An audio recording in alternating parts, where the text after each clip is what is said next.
So Jeff Hurst, the Trevor Brooking and Billy Bonds, Paolo Di Canio, West Ham United. We celebrate our victories, we stick together in defeat. Proud of our history, West Ham United, more than just a podcast.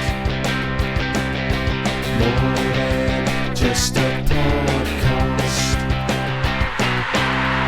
Good afternoon, good evening, or good morning. This is More Than Just a Podcast. You haven't got anyone to do podcast, have you? Podcast. Season Fucking folded like a fucking girl. Season 13, episode 27, and the hits keep on rolling.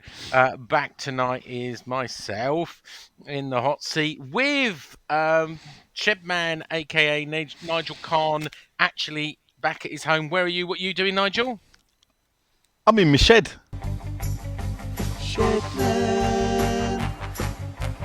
Let him run. George earns the money. We haven't run it for a while. I forgot last week.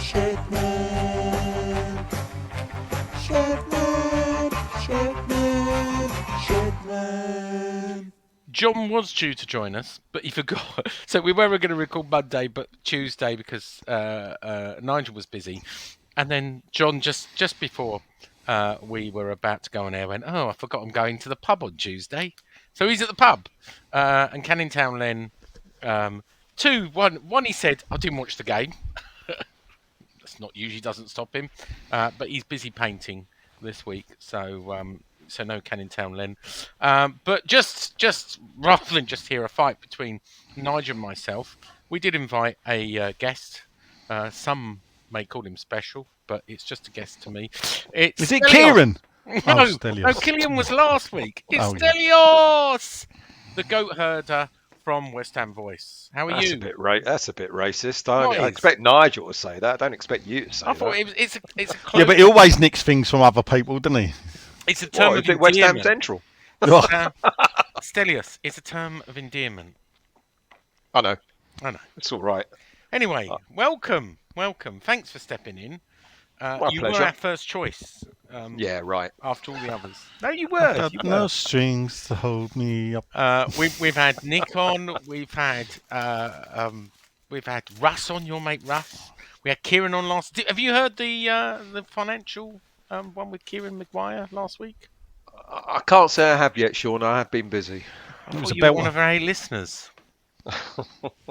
7. Well, I will. I will listen to it. I will. I promise. I think. Wow. I mean, we haven't got time tonight, but you know, the stadium figures, the Delaware caterers have come out this week figures, so I'm busy crunching through them. And boy, it's some exciting. The West Ham World's on tenterhooks. I know. After I provide a summary to the West Ham board, then I'll be releasing it to. All right. Yeah. What will you be telling us? How many beers have been sold and stuff like that? Well, you never know what's in there. I haven't read them yet. So. Best thing to do is to quickly go and look at Kieran Maguire's Twitter feed. No, we asked some questions. No, he hasn't done them, has he? Today? Yeah. He's done stuff today. Oh, was he? I didn't know. Anywho, we're here to talk some football. We will talk about transfers later. We will talk about the injury crisis. We'll talk about Kudus. And we will talk about, this is one of those hooks to keep you listening, we will talk about the private message Mohamed Kudus sent me this morning. More of that later. We're here to talk about the FA Cup. I think we've only got one game since the last time we spoke. We had the Brighton game. Sorry, I'm incorrect because we recorded before the Brighton game with Kieran, so we played the Brighton game first. This might not take too long. Nigel, I know you weren't there, but I'm sure you did watch the game, yeah? Sadly, in between the darts, yes. Really? Why did you not go? Because if I remember right, it was the first day back at work. I was in work till nearly 6 o'clock. And then the M25 was screwed because the bridge was shut because of the Yep. bad weather. So it meant couldn't get a train. Didn't really want to take me as well, by the way. Yeah, and didn't want to take me van. And then thanks to you or someone else, I discovered it was a 7:30 kickoff, not an 8 o'clock kickoff. Correct. It actually meant all the rushing about I was doing was absolutely pointless. So I got home, I think, 10 minutes before kickoff.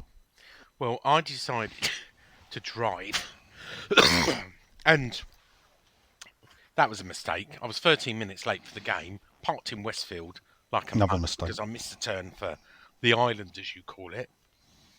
And guess what? Got stuck in the car park after the game. Who would have thought, eh? How long for? Only 45 minutes this time. Oh, not too bad. That's not bad. That's not bad, is it? And do you know what?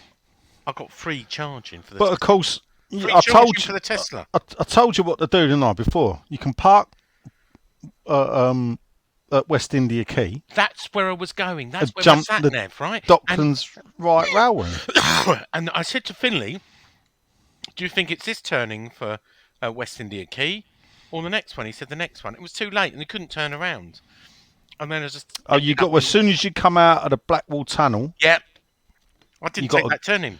You got to keep left. I know, and I didn't. I kept right, and then you're fucked. Yeah, you are. So, yeah. My fault, right? I was going to West India Quay, ended up. Anyway, you didn't miss much, Nigel, being there. No, it does seem It was one of bloody my windy, and the better trains were moves. fucked up. Yeah. Apart from Yeah. that.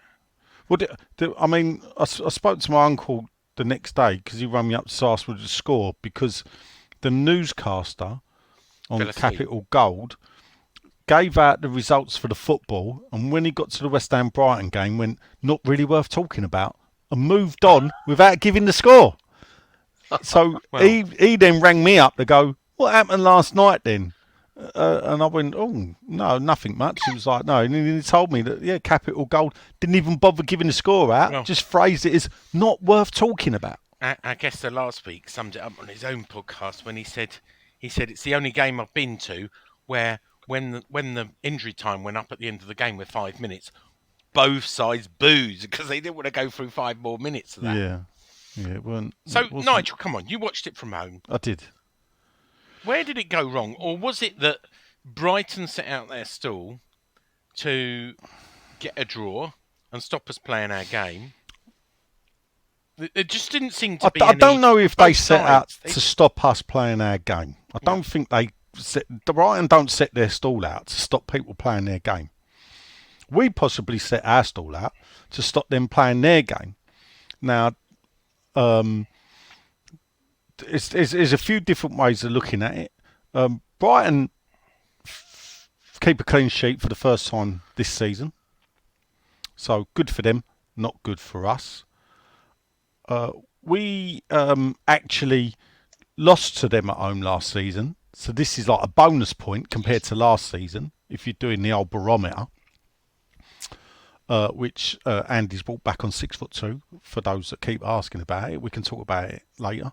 So there is that bonus, and Brighton, I think after the game there was a great stat that Brighton have passed the ball more times than any other team in the Premier League. Now, the fact that when they pass it against West Ham, they didn't really do a lot of it. Now, we are a counter-attacking team, and, you know, they are pretty good as well. They had people out. We had, well, I think after we worked out there was 5 missing, not including Antonio, that you would call first teamers. So, on the face of it, it's one of those games where you shrug your shoulders and go, hey, we'd have lost that years ago or last season, and you move on. You know, we're not going to win game after game. We ain't going to play great every game. Well, we don't anyway, but, you know, it's just every season there's always games like that happen, no matter who the manager is, no matter who the players are. Well, as your mate said, respect the point in the old days, and Brighton have been a bogey team. I think it was you that pointed out to Kieran last week. We've never beat them at the London Stadium. That's correct, yeah. So, the stats were against us. Brighton was a bogey team up to recently. I know we beat them earlier at their gaff. Yeah. He did say they're fanning around at the back, and they sort of did. But they didn't take their chances either. I mean, they had a lot more shots than us.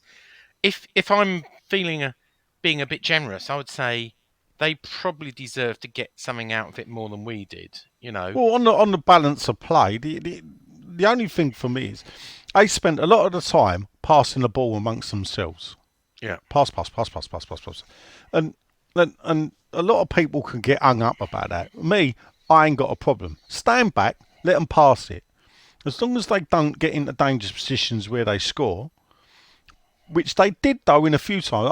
I'm not going to hand here and say we defended brilliantly, because it was by the grace of God that actually Areola had one of his best games for West Ham. Yeah. And was outstanding. Man of the match. Yeah, man of the match, and deservedly so. And I couldn't believe I dropped him to my bench in my fancy. Well, he scored like 11 points. Yeah, that is a tale of the game. We defended well, but our keeper kept us. Our keeper earned us the point. I thought it was a well-deserved point. If anything, I thought we were going to lose it, which would have really pissed me off, and which is why I tweeted out, respect the point, which got me a lot of grief, of course. But like you've just said, I don't think we've got any right to say, we're going to walk this, we're going to win this, we're going to beat Brighton. Brighton are a good team. Yeah. Let's move on to there's not a lot of highlights to talk about. Let's move on to Stel. Stel, did you take on the storm and the wet and the rain and the cold? Yep. Yeah, I sure did. Tuesday night. It was a bit strange, wasn't it? On the 2nd of January, first day back at work for most New Year, people. first day back at work, like Nigel said. First day back at work, and it caught a lot of people out, including me. A 7:30 kickoff. I knew it was 7:30. I just got my timings all wrong and got there 13 minutes late. Missed 13 minutes and nothing, but still. How did you get there? Did you brave the public transport? Yeah, on the you go on the overground, get straight to Hackney Wick. It's the easiest way. For North London boys. Of course, unfortunately. He's still in North London. He is, yeah. Am I still at North London? Yes, I've always been North London. Oh, you're North West London. You were born in North London, were you? I was. Yeah. I thought you were born in Cyprus. No, fucking hell. No, I wasn't born in Cyprus. No, he was born in the Cypriot corner of London. You're not wrong. You're not wrong. Where is it? What Cypriot corner of London? Well, I was born in. Actually, I was born in Islington. Oh, were you? Yeah. Brought up in North London, Holloway, New Haringey Labour, area. Tony Blair's sort of neck of the woods, yeah. Yeah. But, That's say, is it? And what hospital? You talking what? The Whittington Hospital? No, I think it was the old Royal Free, or something like that. Yeah. Burnt down, didn't it? I think something like that. My understanding. But that's where I was born, North London. Yeah. Could have been the Whittington. I don't know. Yeah. Labour stronghold. Yeah, it is. But let's not talk politics. Let's not talk about politics. You do enough of that. On, so's West Ham, Sean. Not the birthplace of the Labour Party. Yeah, so. Yeah, true. Anyway, anywho, where do you sit? I'm in the Bobby Moore Lower. Yeah. So. I mean, I know that, but I was just asking for our And the game was interesting because it was, as Nigel said, it was that nothing happened. I think what the highlight for me, when you're in the Bobby Moore Lower, you see our the attack coming our way, or the lack of it. And I think the thing that I noticed most was Bowen's frustration because he didn't have the support he needed up front. So when he's playing with the likes of Paqueta and Kudus and players like that, they seem to have already developed an understanding.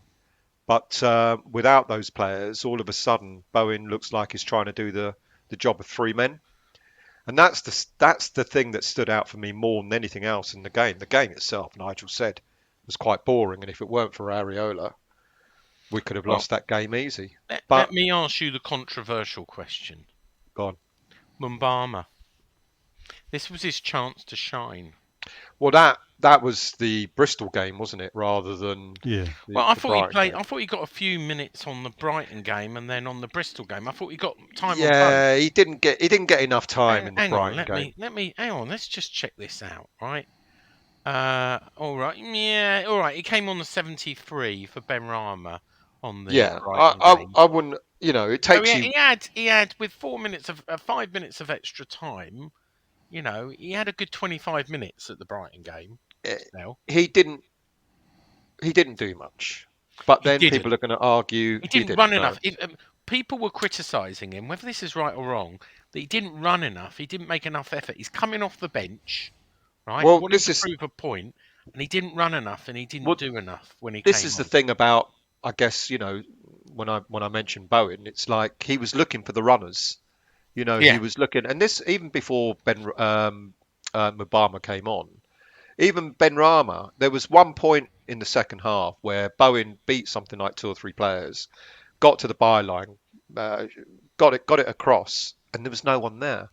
You know, and that's what you kind of expect. You've got you kind of expect now the likes of Paqueta and Kudus and even Souček, you know, getting that far forward to maybe latch on to the end of it.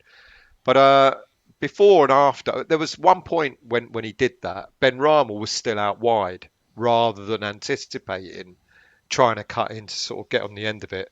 And Mubama sort of didn't really do much either, to be honest. But I don't want to criticise Mubama because he's. Well, we're talking, as you say, we'll talk about him on the Bristol game. That was the only one. Surprisingly, that was the only substitution taken off Ben Rama, who was upset, and we'll come on to Ben Rama after we talk about Bristol because there's been some developments there. It was the only one substitution for the whole game on 73 minutes. You know, who did he have on the bench? Well, he had Cornet, he had Ings, he had Coventry, he had Orford, Lang, Casey. I mean, he's not going to use Fabianski or Cresswell unless he's got an injuure. Yeah, he had quite a few youngsters on the bench for that game. Cornet or Ings didn't get a run out in that game. I don't know. Did he just, in the end, settle for the point in the end? I don't know. This is why people criticise him, Sean, because Defend. where many other managers are apparently they change, they bring subs on to change the game. The criticism of Moyes is that he doesn't do that. But then he's got to look at the bench and ask himself, and I guess he has been asking himself for most of the season, what have I got on the bench that's better than what's already on the pitch? That's the question. I'm just going to do a stat attack quickly before we move on, because this is the most shocking bit for me. West Ham had 31% at home to 69% Brighton enjoyed. West Ham had 6 shots, just 2 on target. Brighton actually had 22 shots, 8 on target, which shows what a great job Areola did. We had 2 corners, which we did nothing with, to their 0. We made 4 fouls to their 6. So, you know, on paper, they had much more of the ball. And they had much more shots and many more on target. You know, on a ratio of 22 shots and 8 on target, they probably feel a little hard done by to only come back with a point, if I'm honest with you. Who was your man of the match outside of Areola, Stel? Either Alvarez or Areola. It was difficult to pick out one from those two. Alvarez did a good game. How about you, Nigel? Well, I don't like the way you go apart from Areola. Because I think he was easily the man of the match. Right, well, there you go then. So the second man of the match. So no one really else stood out, did they? Well, I thought Alvarez did. I thought Dinos stood out. And I thought Bonner showed at his age he can still do a decent shift. Yeah, You can't forget the defenders, you know? No, the defence, but yeah. You don't think Ogbonna and Mavropanos had a good game against Brighton? Didn't say that, did I? Okay. Alvarez? What I'm saying is that Areola, I don't. It's all right, Sean. Apart from Areola and Alvarez, who was man of the match? Oh, Bonner for me. Right. Oh, apart from Areola, Alvarez, and Ogbonna, now who's man of the match? Mavropanos. Right. Apart from do you see where we're going? Here? Bowen. It's a bit I could stupid. give you a whole list. Yeah. Bowen and then Emerson, then James We Ward-Prowse, just stick with who's man of the match, then not exclude. Souček, You know. then Good- Johnson, it's then good to Fornals, see- then Montbaumer, and at the bottom of the pile, Benny. There you go. Good, In good to order. see nothing's changed between the two of you since No. I was last on. No. Anyway, anywho, right, let's move on. Respect the point. How many points have we got? 33. 33. I don't know. 33 or 34, I can't remember. 7 points to safety. 7 point safety, yeah. Let's move on to the FA Cup. I took the kids and I must be honest, right? West Ham made some kind of cock up because the whole automatic cup scheme did not work. I'd signed up for it, did not work, and they did say about it. But I completely forgot to buy my own seat. And then I thought, oh, I'll tell you what, I'll move up towards Nigel to get the cheap seats, and I'll bring the kids. So actually, I bought 8 tickets in the end, and I bought 1 adult ticket for a tenner, and 7 other tickets for £1 each. So 17 quid for 8 tickets. How old is kid for? 18. Oh, was it 18? 18, yeah. How old's your kids? Finley's 17. Yeah. He's 17. No, I know that. So obviously the older, And Laura No. is just 18. and then there's another older one. And then there's Julia, who's 14. Oh, the older one, Sean. And Sophia, Yeah. who's 20, but looks 14.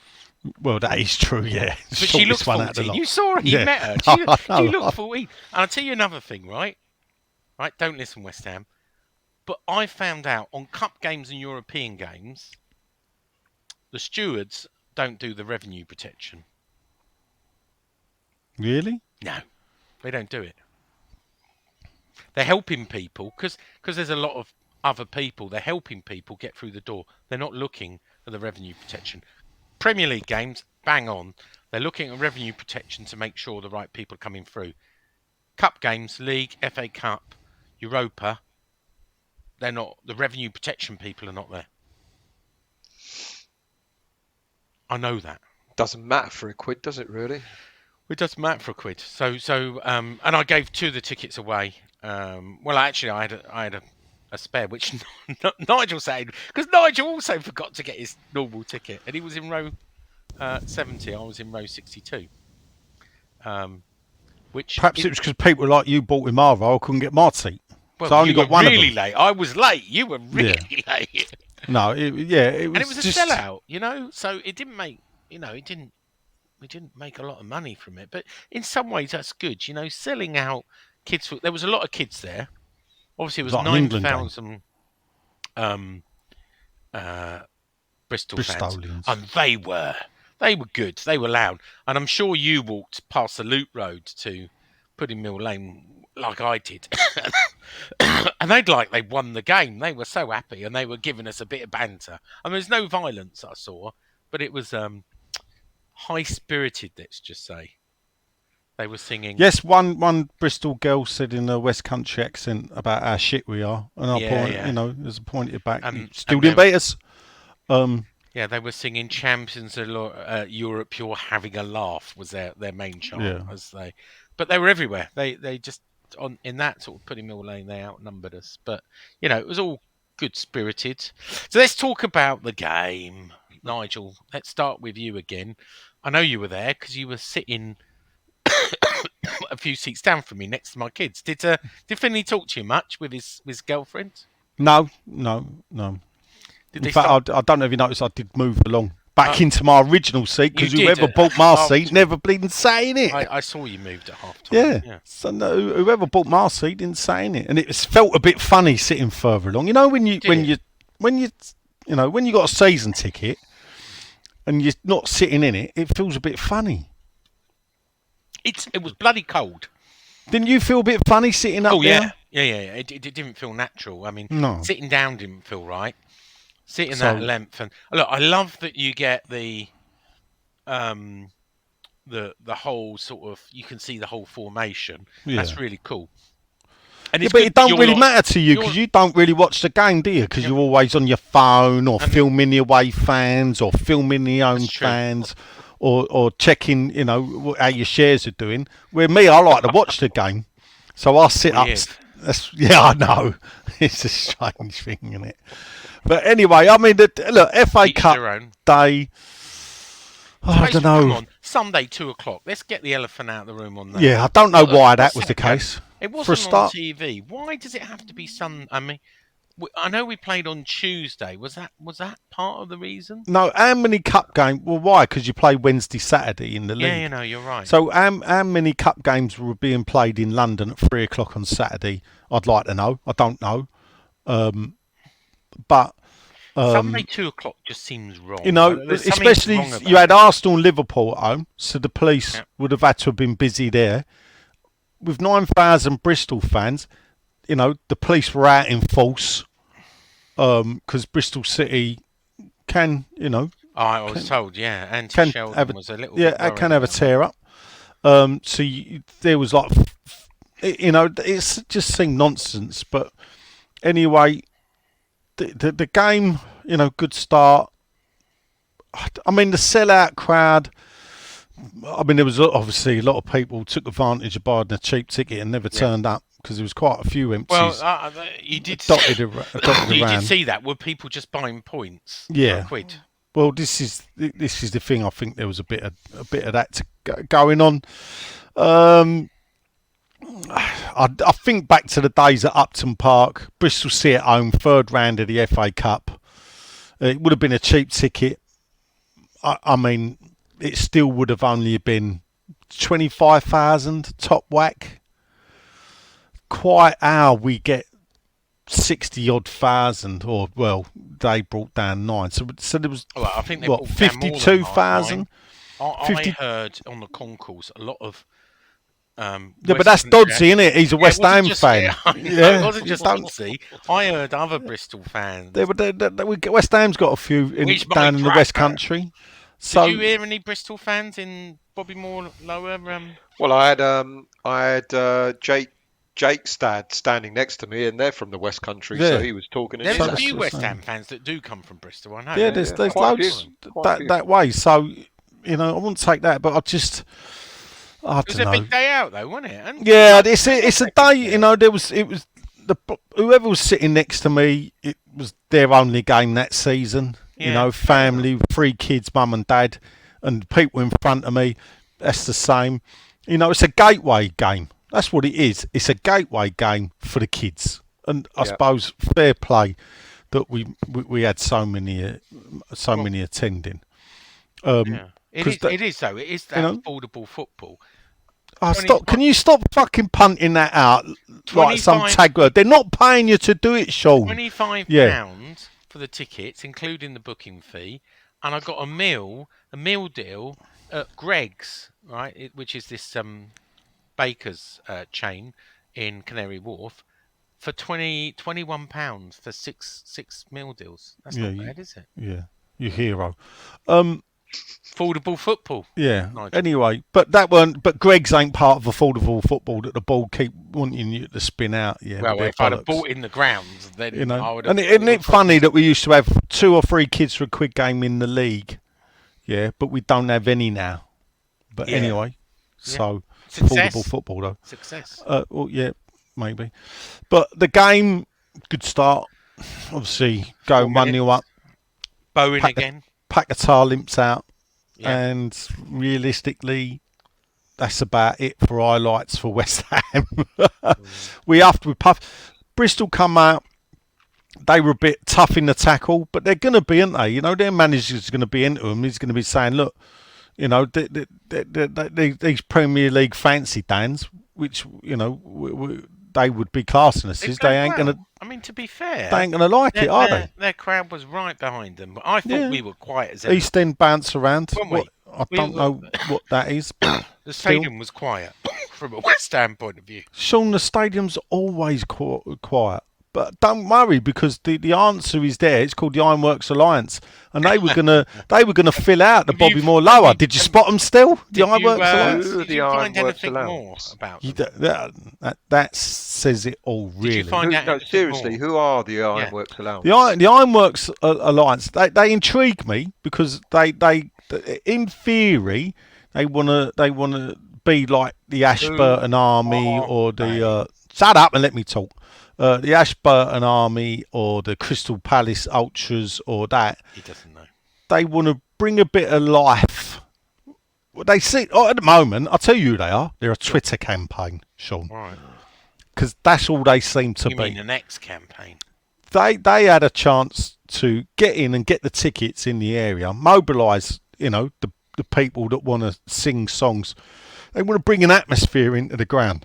Well, it didn't Fly work. flags. Because it was the quietest I've ever been in. Well, Bobby Moore. they say they don't want to fly flags and whatever. And we could have an argument about why is the stadium so quiet? Why is the stadium so Well, quiet? Well, I'll tell you why it's so quiet, Nigel. And I was talking to your mate Paul Turner about this, right? In 2016, a company called Rockwall made this bold claim that they had used special material that acoustically changed the stadium to seal in the sound and make sure for a great atmosphere. From moving around, from sitting up where I sat with you on Sunday and on Monday being down there, I've realised something over the years. I'm sure this comes as no surprise. Sound does not travel in that stadium. The acoustics do not work. So you can be singing in one section and they've got no idea 100 feet away in another section. It just doesn't travel. And I'll go one step further. I've never heard Bobby Moore lower sing. The sound just doesn't travel that fast, Del. It really doesn't. I'm sure it's nice versa. That's partly true. But at the same time, I think a lot of the early games don't make for a good atmosphere.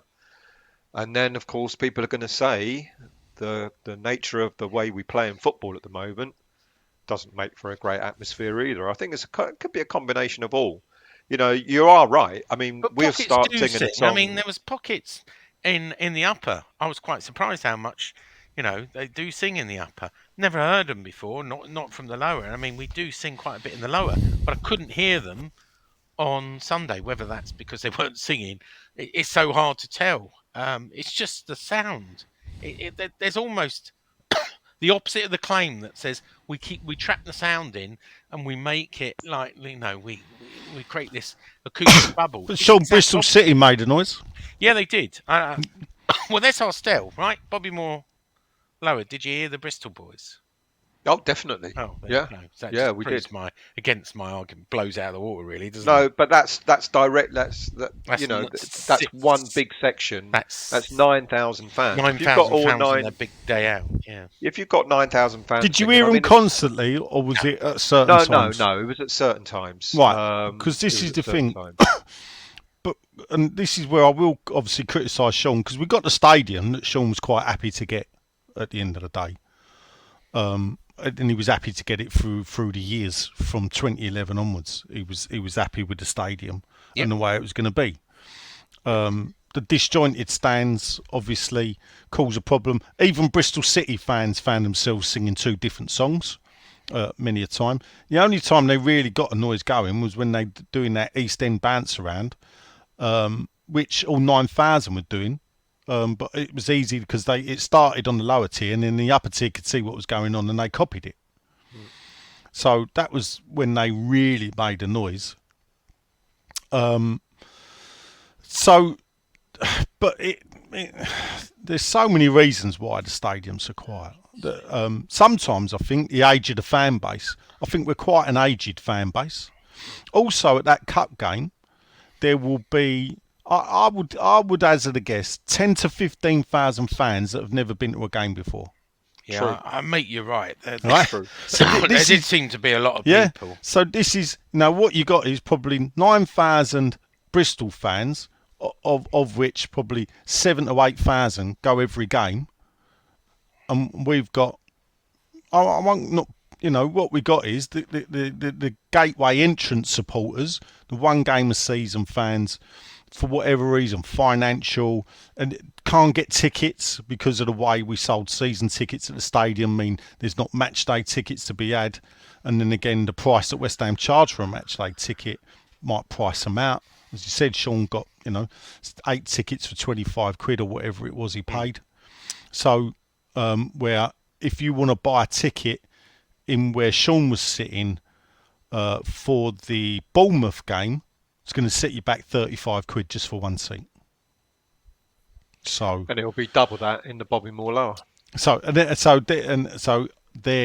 lie in the problem why we've become the type of club that we have become. They sold it wrong in the sales centre. The disjointed stadium and the makeup of the fan. And at the end of the day, I don't know. Maybe I'm part of the problem. Yeah, Sean may have noticed I'm not a big jump up and singing fan anymore. No, the reason for is because I'm so detached from the action on the pitch. I'm just a watcher now. It's almost like sitting at home and watching it on TV. You don't sit in your living room and sing. Why not? Because they can't hear you. Well, guess what? Where I sit, they can't fucking hear me either. Yeah. So I'll just sit there and watch the game. I'm just going to bring us back to the game quickly. Stat attack, 57% possession for West Ham. Bristol had 43%.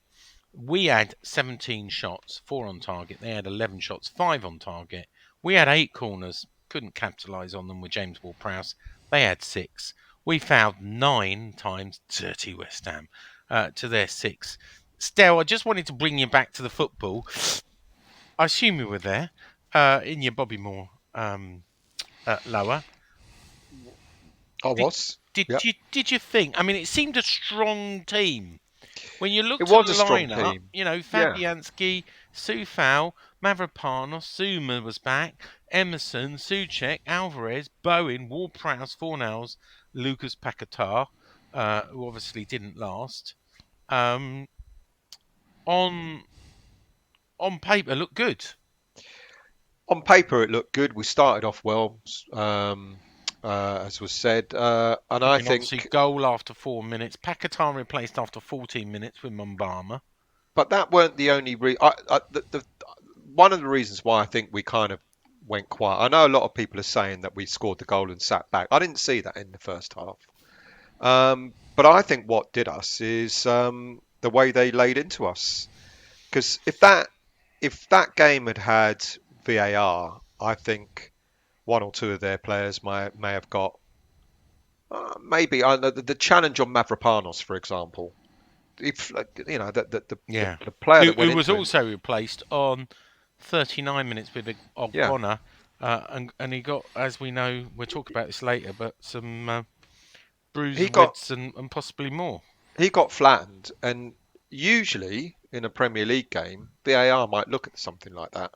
And there was no VAR in this game, and I think it was in a way, Nigel. I agree with you, but in another way, it was like some of the challenges that were going in were quite brutal. And as you rightly say, when you play a lower league team, you're going to expect that. And I think that kind of inhibited a few of our players. They were like, what on earth's going on? Because the minute Alvarez tried to do it, of course, he got a yellow card. Yeah. And maybe 1 or 2 of our players weren't ready for that. No, it showed they didn't like it up them, to coin a phrase. Yeah. We didn't. I mean, it suited Bristol. I mean, as I said, they celebrate it like a win, scoring on the, 61st minute, actually. And they deserved their equaliser. They did. Were it was the better coming. team in the It was second coming. half. We kept on saying it's coming. Yep. Moyes made a triple change, unlike him, to use. There was a reason for that, Sean. Well, we scored. No. Go on. No. Why a triple change?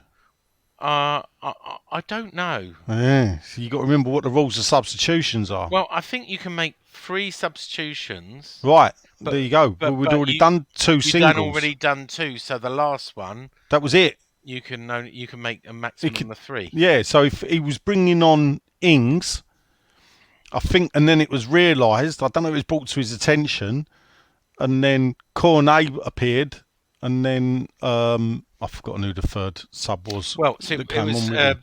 Soufal was replaced by Johnson on 74.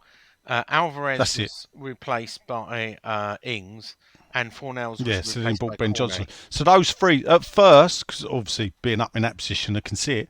Only Ings was standing there, Yeah. and all of a sudden, Cornet's joined him after about a minute because the ball hadn't gone out of play, and then you could see Johnson was getting ready. And the reason for that, or was it? I think Johnson actually was there first. Then it was Cornet appeared, and you think that he'd finally realised this is his last throw of the dice. He don't get to bring another sub on because we'd already had 2 substitutions. You can bring 5 subs on, but it has to be done in 3 tranches. Yeah. Anyway, look, we're playing a lot of games. I think we've played, is it 30 games? Was that our 30th game this season? We could have done without another replay. Well, all right. Look, what in that regards, then, Sean, why is that a problem for our players? Because we've got such a small squad. Oh, what do you think? So playing too many times, what makes them tired? Does it, or is it? Well, what? we just don't rotate enough. What? But All right, why can't a professional footballer? And this is a thing that's really beginning to bug me now. Why can't a professional footballer play 2 games a week? I don't know. It's a good question, which I don't know the answer, but they don't seem to. Certainly, Kirk Zuma can't play 2 games a week. Because I go work 5 days a week, and funny enough, when I work away from home. Are you saying it's a modern infliction? Well, I've done without going into it. Recently, I've been known to do 22-hour days, but I still get up and go to work the next day. I'll have me 6 hours kip, and then I'm up at work 22 hours non-stop. Go kip for 6 hours. I don't ring my boss up and go, work too many days this week, I need a day off. Yeah. Every day, day in, day out. I don't complain about fatigue. I don't complain about tiredness. When they're playing football games, they ain't training. So they'll train for a couple of hours a day, or they'll play football. This is the thing, though, Nigel, isn't it? And this is another thing that the fan base are split on yet again, is the criticism of Moyes that he's playing the players into the ground. Yeah. And I remember, I think it might have been you that said it some time ago. Some of the old ex-players used to say that they would rather play than train. Yep. You know, they'd rather play 2 games a week than train.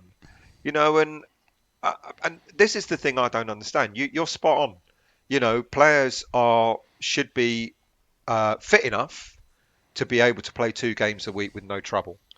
But yet, when Moyes tries to do that, he's accused of playing the players into the ground as if they're playing a game every day. And the only thing that baffles me about it is if you was going to rest, or if you was going to put your first team out. So we've had 2 cup ties recently. If you was going to put your best team out and your B team out, I'd have done it the other way round. Because we had a better chance because we were in the quarterfinals of the World Cup. You're playing Bristol City. I was a bit baffled walking in there. How strong he went, especially with Paquetá playing. I guess he did that though, because it's interesting. I had a debate on this on Facebook a little earlier. He'll probably be looking at it. I'm not saying he's right, but he'll probably be looking at it and saying to himself, the game at Liverpool was in between, who was it, Arsenal, Man U, or whatever teams we were playing at the time. Yeah. Bit of a congestion, so I'll give other players an opportunity to play there. And then he's looking at Bristol and going, won't get a game for another 2 weeks, so long as we win it. Play our strong team now. They got 2 weeks off. It just hasn't worked out that way, has it? No. But yeah, I agree with you. You know, I probably would have done the same thing. I probably would have played a strong team against Liverpool and put out a slightly weaker team against it. But in the end, though, because of all the injuries, it was a slightly weaker team. We ended up. Yeah, the mad thing is, I won't ever criticise him for for picking a strong team and getting injuries in a cup game, because as we've seen with Antonio, injuries can happen Anytime. in training. Yeah. Injuries can happen at any time. You know, they might have 2 weeks off, and then because they've had a week off with no games, we might have had 3 or 4 injuries in the Sheffield United game. Yeah. Agreed. Because you know, injuries occur at any time. You can't. We could question the Paquetá, but again, I wouldn't really throw that at Moyes' door, because we all know that you know the days of the magic sponge man physio being the one deeming who's fit or not are long gone. Yeah, we got doctors, physios, we got everything. The medical agree. department is 5 or 6 people that look at all the data of a player, and they then say to the manager, yeah, he's good, or yeah, or no, Yeah. he's not. Agreed. Yep. So actually, it ain't on Moyes that Paquetá got injured. He would have been told Paquetá is fit to play. Yeah. So he picked him. Yep. And the irony, Nigel, is if he didn't pick him and had him on the bench, people will complain. Why have you got Paquetá on the bench instead of Yeah. playing him? Well, that's a good. You can't link. win either way, can you? It's Really? a good link No. to move over to some injury news, some player news, and some transfer news up to date. Look, there's been a lot of talk about Paquetá today. Jacob Steinberg wrote that he's out for 4 weeks. Our senior source say slightly different. Yes, it's looking grim. The scan is not good on his calf injury. He's going to a specialist tonight. He's seeing a calf specialist this evening. But my senior source says What's that, a vet? no one really knows. So, you know, Jacob and others saying 4 weeks, it's speculation. They could end up being right. Obviously, they're not happy with the scan results. They're going for a second opinion.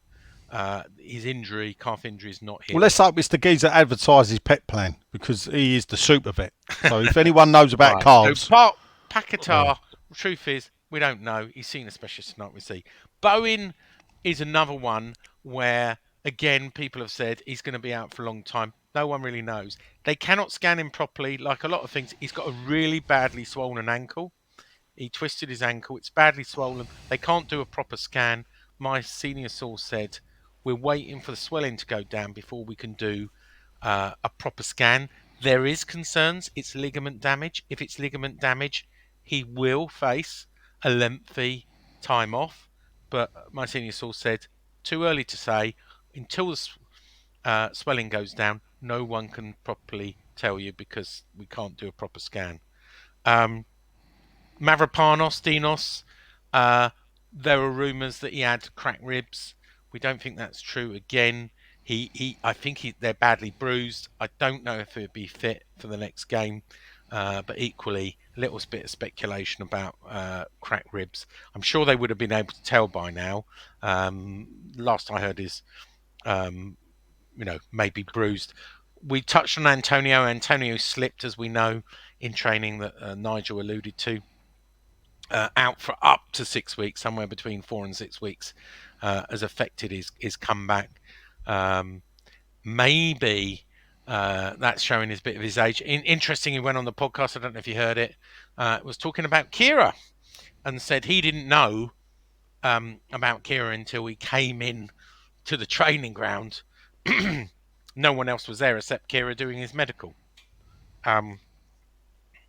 And sort of suggest it wasn't discussed with him. I don't know why Kira going would be discussed with him. Kira would be discussed with him. Look, the guy was unhappy. He wanted to go back to Germany. They couldn't find him a German club, and he went back to France instead, which is, I think, where he was one beforehand. We've got a fee, a loan fee. He was on 80 grand a week. They're paying his wages. They're paying a loan fee of €500,000, which is £431,000 as a loan fee, and a £9.5 million pound option to buy, which is €11 million. So, that would mean we paid, I think, £10 million from PSG. That would mean almost, we get 18 months and we get our money back, which I don't think is bad business. You can't force people to stay. One disappointing update is a GER, or a GERD as some people call him. He had a virus and didn't play before AFCON. Miraculously, he got well and suddenly reported for his training camp in Morocco. When I first ran this story on X, people were giving me grief, going all speculation. But look, there's been word out since the summer he's not happy and he wants to move on. I don't know if it's the manager, the club, the country, his teammates, whatever. But his agents have made it very clear they want to move him on, and it's very clear that he doesn't want to play for West Ham anymore. What I've been told is we're waiting for offers. We're not prepared to let him go at a loss. We want our 30 million back. We want to find cover. If we cannot get at least 30 million, if we cannot find a replacement for him, he's not leaving. And we'll see how that pans out after AFCON. Benrahma, there was problems at the FA Cup. He refused to warm up. Rumours are that he refused to go on. He has gone to France at the moment. I don't know if he's got permission to do that or not. And his house is up for sale. Now, I know he rented it. He's got a house in Billericay. I know he rented it. Who knows why his house is up for sale? Whether the landlord gave him notice, whether he gave notice, does it mean anything? I don't know. But he appears that Benrahma is angling for a move as well. As for transfer news, finally, there is none. Senior source said today, nothing is close. We are looking across the whole of the market. We want quality, not quantity. There, in the January window, money will be made available. You just can't. You struggle to get the quality. We want the quality. Most people letting them go is because the quality is not there. It's not working out their clubs, and they're not letting their best players go. And if they are, it's because they're in serious money trouble, and they want to have completely over the odds. So I think take a lot of the transfer news you see currently with a pinch of salt, because nothing is close. Kara's gone, but nothing is close. And the last one is on Kudos. I did say I'll give you an update. So I asked the senior source yesterday. I said he didn't play in the friendly against Nambia, Kudos. Namibia. Nibia. And I said, Namibia. sorry? Namibia. And I said, what's the score? And he said, well, he's still got a hamstring. He's still recovering from that at home in Accra, in the capital of Ghana, and he's receiving treatment. But at least he's being sensible about it, because the concern was they would rush him back. I was also told this morning that he plans to travel with the team to the finals, even though he won't be training to begin with, and he could be likely to miss the first game. And I did say the update from Ghana Go on. is the star man will not be part of the team that plays Namibia, Sean, in the pre-AFCON friendly tomorrow, but will likely join the team any time from tomorrow. This is my favourite bit. As reported earlier, the player is nursing a minor injury, and Accra offers the best opportunity to continue that recuperation. The Ghana Black Stars currently have some of the best medics on the continent and in control of the situation. All right, well, here's a story, right? And this is where I released why Mohamed Kudos, he messaged me this morning and asked me for a favour. This morning, I became aware that Kudus's barber had posted a video on TikTok of him in his house getting a haircut and getting a massage, getting treatment in his house in Accra. And I posted 2 videos. They were publicly available on TikTok, and I reposted them on Twitter.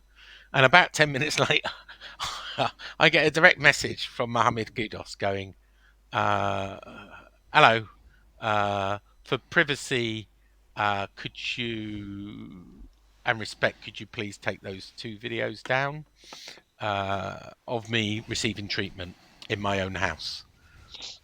Which I said, yeah, okay. Why would you do that anyway, Sean? Come on. But they're public. It's in the public domain. It's not like I was given a private video. His barber posted these on TikTok, not private message, not limited. He posted on TikTok, so that's in the public domain as far as I'm aware.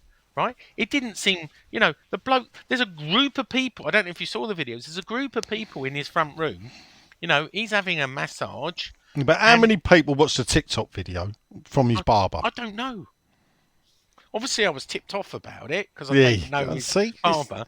But anyway, look, I took it down immediately. I said, look, no problems. And he said, thanks, mate. Or not, he didn't say mate. He said, I was thanks. going to say, yeah. He didn't say mate. I'm guessing he don't talk like that, to He be actually fair. talks very good English. I mean, a little bit broken English, but he says thanks, and he had a praying thing. And said, Do you want me to do my best, like a Ghanaian accent? Oh, please don't. No, please don't. There you go. So It's pretty good. when I told George this, what do you reckon George said straight away, Nigel? I nearly said something I shouldn't have said. Who cares? Ask him to come on the podcast. Oh, right. So I've just uploaded videos of him privately and taken them down. He go, you should take the opportunity to go. Since I've taken the videos down, you should invite him on the podcast. I invited Stella as well. So sorry, instead. So Marmot Kudos was number 1 guest. You were number 2. So.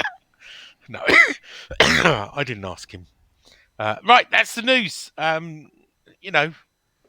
Basically, as people on X Twitter have gone, we're doomed. We're doomed.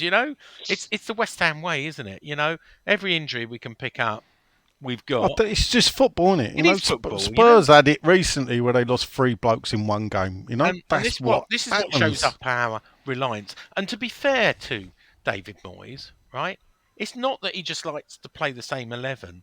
When he gives the opportunity, for all the moaning with Aguerd, Benrahma, Fornals, Kara, even Mambama, when we give the opportunity to all these players, Ings, what do? They haven't set the world on fire. Now, you could argue, well, if they don't get enough game time, they can't get up to speed. But you've got to grab your opportunity when you get it. But here's the thing. There are 1 or 2 players that have been sitting on the bench and they have taken their opportunities. Mavropanos is one. Yeah, agreed. Oggy, who we've mentioned already, stalwart professional. He hasn't complained, and the minute he's asked to come on, he puts all of his effort in. And, funny enough, Ben Johnson has taken his chance. I think he's played Sean, okay. have you said the thing about Aguerd? What's going on with him being touted around wanting to leave? Yeah, he's being touted around. So he wants to move. Why? We don't know. And the club don't know. But his agents are very insistent. Now, some people, if it meets their agenda, would say, because he can't get on with Moyes. Some people would say he's not settling in London or the Premier League. But whatever it is, make no doubt about it, he wants to move, or his agents are saying he wants to move. I think the player has indicated. And, the club, I mean, there's a bit of a giveaway where Billy Mackay, when was asked about it, said, I don't know about that. He had a chance to kill it dead, but it's not dead. The senior source said, unfortunately, he just doesn't seem to want to play for us. He wants to play for his national team. He doesn't want to play for us. And when you're in that situation, I know I don't think fans are too worried about it. He's a bit hit and miss. He's done some really good things. He's a good defender, but he's made some really bad mistakes. Of course, He's not set the Premier League on fire. No. I was expecting more And maybe from him. that's part of it. Maybe he wants to. I would say he's actually the type of defender that would play for West Ham. And by that is that if he had set the Premier League on fire, if he was an outstanding world-class international defender, other Premier League clubs would be looking at him. Absolutely. Yeah. So, I mean, someone suggested he could go to Arsenal, but I don't. No, they're not. I mean, the other problem we've got. I'll tell you what, though, if he'd been playing against Bristol City and not Zuma. Well, this is the other. Not sure that goal goes in. I mean, I didn't mention about Zuma. Zuma, as the senior source said, nice guy and everything, but his knees are fucked. And he can't play. He played 29 games out of 57 last year, or 58, wherever many we played. He's played 16 out of 30. But He can Sean, play about half the games. we But knew he's this. never going to be. We knew this the day Now, I know we did, and Moyes that's was why looking at Chelsea him. sold him. But Yeah, and that's why I you never need. forget. I That's never why you forget need the backup, rigmarole. right? That's why Yeah, you need cover, and it can't just be Oggy and Mavropanos. If anything, we probably need a couple more. If Gur's going to go, Nah, that. Oh, if you've got four, if we kept them, yeah, yeah, the all four work well. At the end of the day, Oggy and Mavropanos are like defenders number 3 and 4. yeah, Yeah, our, yeah, our main pairing is a Gerd and Zuma. yeah. So to have Oggy and Mavropanos behind them is Is it though? If you're in workable. Europe as well, if we qualify Yeah, for Europe, yeah, it's entirely workable. you don't need 5. Nah. no, Look, the thing about West Ham is that a lot of people get hung up. They complain about the state of our bench. Yeah. If we've got defenders as good as the ones that are on the pitch and they're not playing, they ain't going to be happy sitting at West Ham.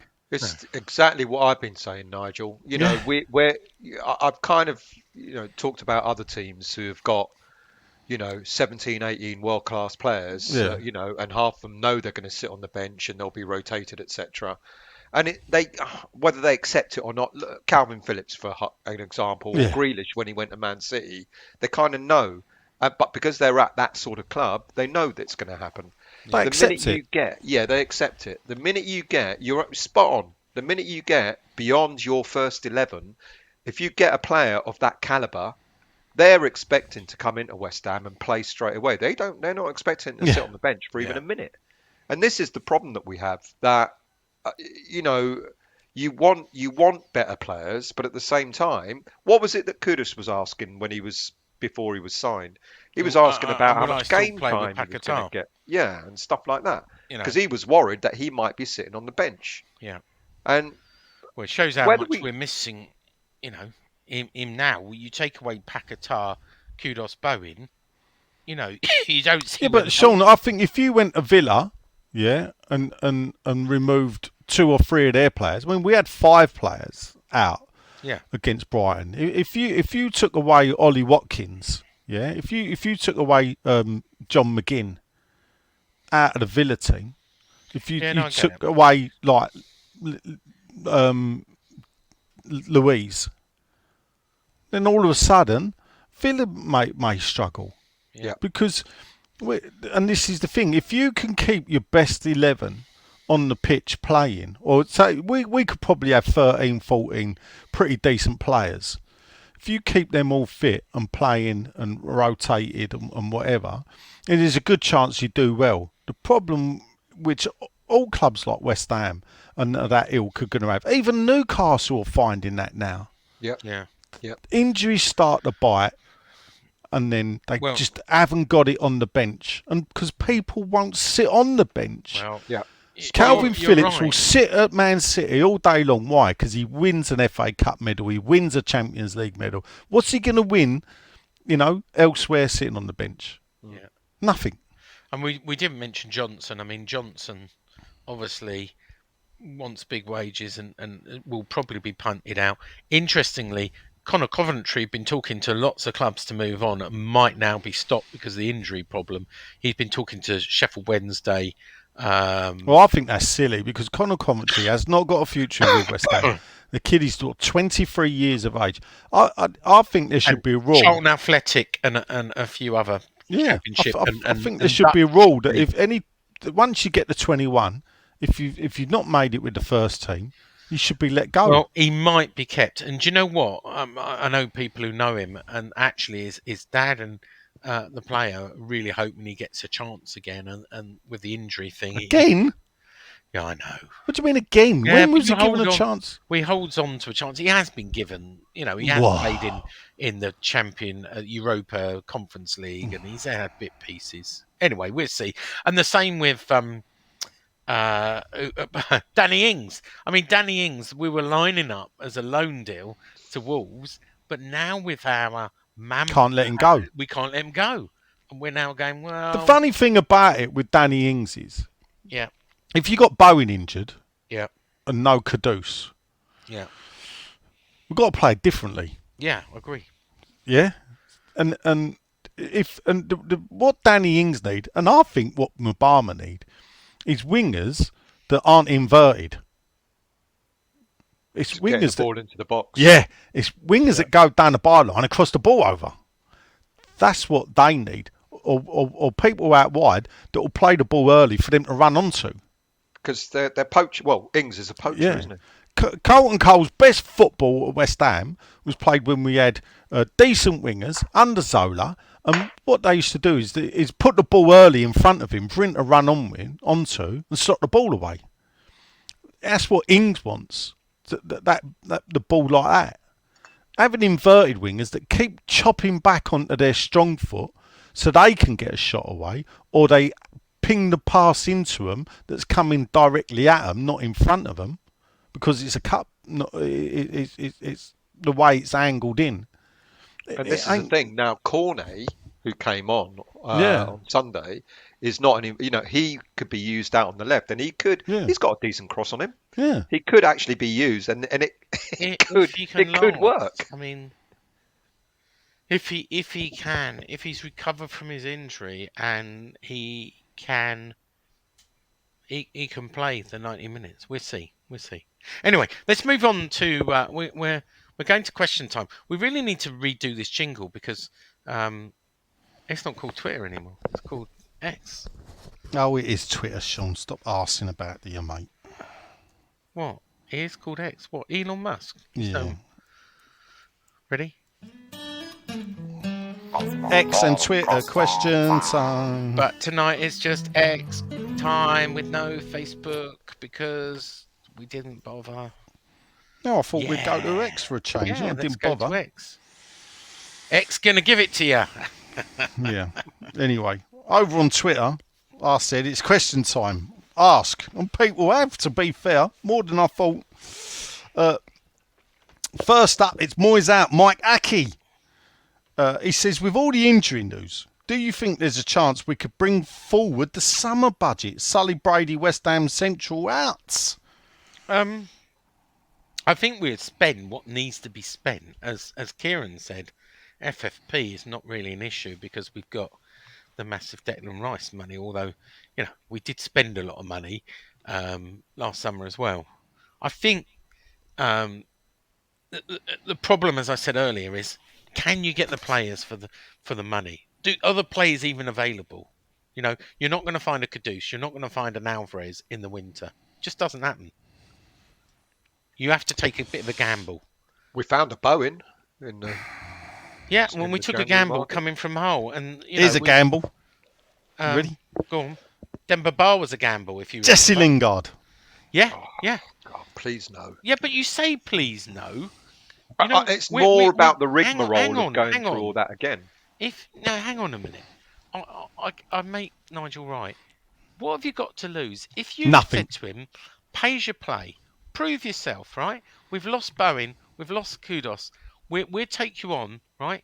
Do you remember when Mido, was it Mido? Yep. We'll pay you £1,000 a week, right? But we'll pay you £100,000 per goal. Oh, and for every 90 minutes. Remind me how many goals he scored? Me, though. 16. None. No, but how many?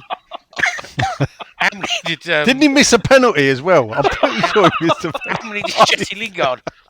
But I'm jesting a little bit. But if you made it completely about playing, winning, clean sheet bonuses, scoring, assists, and you said, look, if you do all those things and prove yourself to the world, put yourself in the shop window, you earn equivalent of 200 grand a week. If you don't, and you're shit, you get £1,000 a week. What have we got to lose still? No, don't get me wrong. Part of me says it kind of makes an awful lot of sense to have someone like Lingard in the team. But I just think it's the pain of going through the will he, won't he. There is no pain because you make him a take it or leave it offer. Yeah. You go, this is a take it or leave it offer. Nigel. It hasn't been a take it. We've heard in the past how Moyes has chased him almost like a stalker. Yeah. And I think the last thing that the fan base want, I'm not saying it's the wrong thing, because I think possibly even if Lingard came to us in the summer, he would have provided that extra depth in the squad that we would have needed. So every time, we needed to change it up, you bring someone like Lingard on for half an hour, it could do something. The thing is, in Lingard's head, I think he didn't see himself as a bench player. The problem with Lingard is his best football in the last 2-3 years, or 4 years, was 6 months at West Ham. Yeah. He'd done nothing at Forest, but Forest was never the club for him because they were always going to struggle because of the amount of players they brought in. And this is the thing.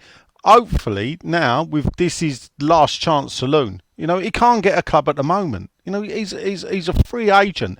Anyone could sign him. Luton Town could sign him. Yeah, anyone. They don't want to go near him. Me, I would take a punt on him on a cheap deal. Yeah. The irony is he could do a job. Yeah, And he can do a job. Moyes knows how to use him. Yeah, Yeah. he could do a job. Anyway. Next up, it's Will WHU. He says, actually, I just wanted to ask, what's your perfect Sunday? What's your perfect Sunday? Not going to football Yeah, in the bleeding cold. yeah. How about a snowy day, lying, breakfast in bed, a Sunday roast at the local pub, and a So you're lying in bed having a Sunday roast in the lying local in bed, pub? breakfast in bed, that's the morning, snow coming down, late afternoon, get up, go to the pub, have a few beers, Sunday roast, go back for in front of a roaring fire and watch a black and white film. Is that the pub down the end of your manor, Sean? Yeah. Really nice. Are you called Lord Sean down your area? That sounds like some fucking chocolate bar advert. Oh, no, it does, doesn't it? It's What's like wrong with your that? missus cracks open the galaxy or something, like. Only the crumbliest flake That's flake, is is it? chocolate. Tastes like chocolate. My perfect Sunday, yeah, probably. I don't know what my perfect Sunday is. I don't take a dog for a walk in the morning. I go to a nice Sunday roast and then sit down and ideally it'd be watching the big match, showing the 3:00 highlights from the previous day with Brian Moore as a commentator. Dead. He was a latent West Ham fan, wasn't he? They say, yeah, He had the an story was, admiration. yeah, he was a director at Gillingham, believe it or Yeah. not. Yeah. But the story is he did like it down at West Ham. Next up, Ian WHU, who goes by the name of Ian. Says, is the fan base really divided? This is a good question, actually. Is the fan base really divided with Moyes, as Twitter and the YouTubers suggest, as I don't hear much of this at the game? Brady out. It's a good point. You're right. And I'll reinforce that. And our section 112, Moyes never comes up. No, with the exception of one drunk person once shouting that Moyes was a CUNT and shouting at him, it just never comes up. People don't talk about it and don't remonstrate and shout out about Moyes at the ground. In my experience, in people who surround me. I agree. There are one or two that talk about it. There are one or two that want him gone. My mates, when we have a poor game, I have a bit of banter with one of my mates, Wiggy, where, every time we sing, we got Super David Moyes, he refuses to sing it. When we were winning at Arsenal 2-0, few seconds to go, we started singing it. I turned round, he was singing it. But you're right. Look. Doing my YouTube channel, all I get is 2-1. Good. That's the under 21s. Let them know, Sean. Yeah. Yeah, he's good at that still, isn't he? Yeah, he is. We scored, and then that doesn't tell him what it's about. But I get a real mix. There's an awful lot of Moyes outs on YouTube and on Twitter, I guess, as well. And it quietens down those who want to back Moyes. It's almost like I don't know, it feels weird on social media. Bad news carries a lot of weight, doesn't it? Yeah. Yeah, And those who shout I loudly. said it a couple of weeks ago. The Moyes out is purely a social media driven. Yeah, I agree. It's not driven by supporters in the stadium. No. I agree. You know, if you look at the days of Avran Grant, um, even Allardyce, you know, he was getting it in the neck in the stadium. Yeah. If you think, we can all hark back to the whole game where we beat them 2-1, Yeah. and Cup two. Allardyce got booed off. I Yeah. wouldn't say the team got booed off. Allardyce got booed off. We've not really had that reaction to Well, Moyes. we did once, and I'm going back last Once. year when I mean, yeah, I can go. those Yeah, people with the Moyes out banners and everything. yeah, but that hold were up, very hold up. hang No, on. not even that game, Sean. No, Yeah, go the on. one game really where I go, it was a bit toxic like that. I still would have been there. It was Brighton away when we got beat 4-0 Oh yeah. Oh yeah. last Yeah. March. That was bad. That was bad. That then, because generally the away fans, even at that Fulham game when they brought the Moyes out banner, remember we won that 1-0. Yeah. Moyes didn't walk out to the fans. Yeah. It was a very noisy minority Yeah. Yeah. that were Yeah. making the noise. I make you The right. majority of West Ham fans at that Fulham game did not. I agree. I was there at both games, Yeah. both the Brighton and the Fulham game, and you're spot on.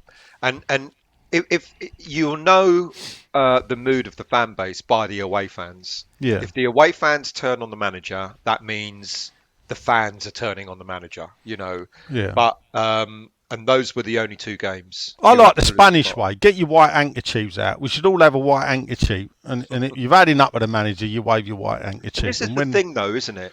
You know, people keep going on about, if Moyes stays, I won't renew my season ticket, Yeah. etc. Ta-da. etc. Yeah. There'll be a minority that will do that, but there's always going to be someone to take their place who Yeah. wants to go and watch West Ham. Oh, but You know- and that may seem a bit harsh what I've done there, going ta-da, because if that's all right. But this is the thing. I gave Allardyce dog shit. Yeah, wrong man from day one. I gave him dog shit from the day he signed his contract to the day he left, because he should never have been appointed. I tell you what, though, I was still at the games, though, wasn't I? Yeah. Still cheered the boys on. Still backed the team. Didn't like Allardyce. There are times, actually, when in his last season, where you think, blimey, is he finally woke up and smelled the roses? But then he reverted to type, and we soon nosedived.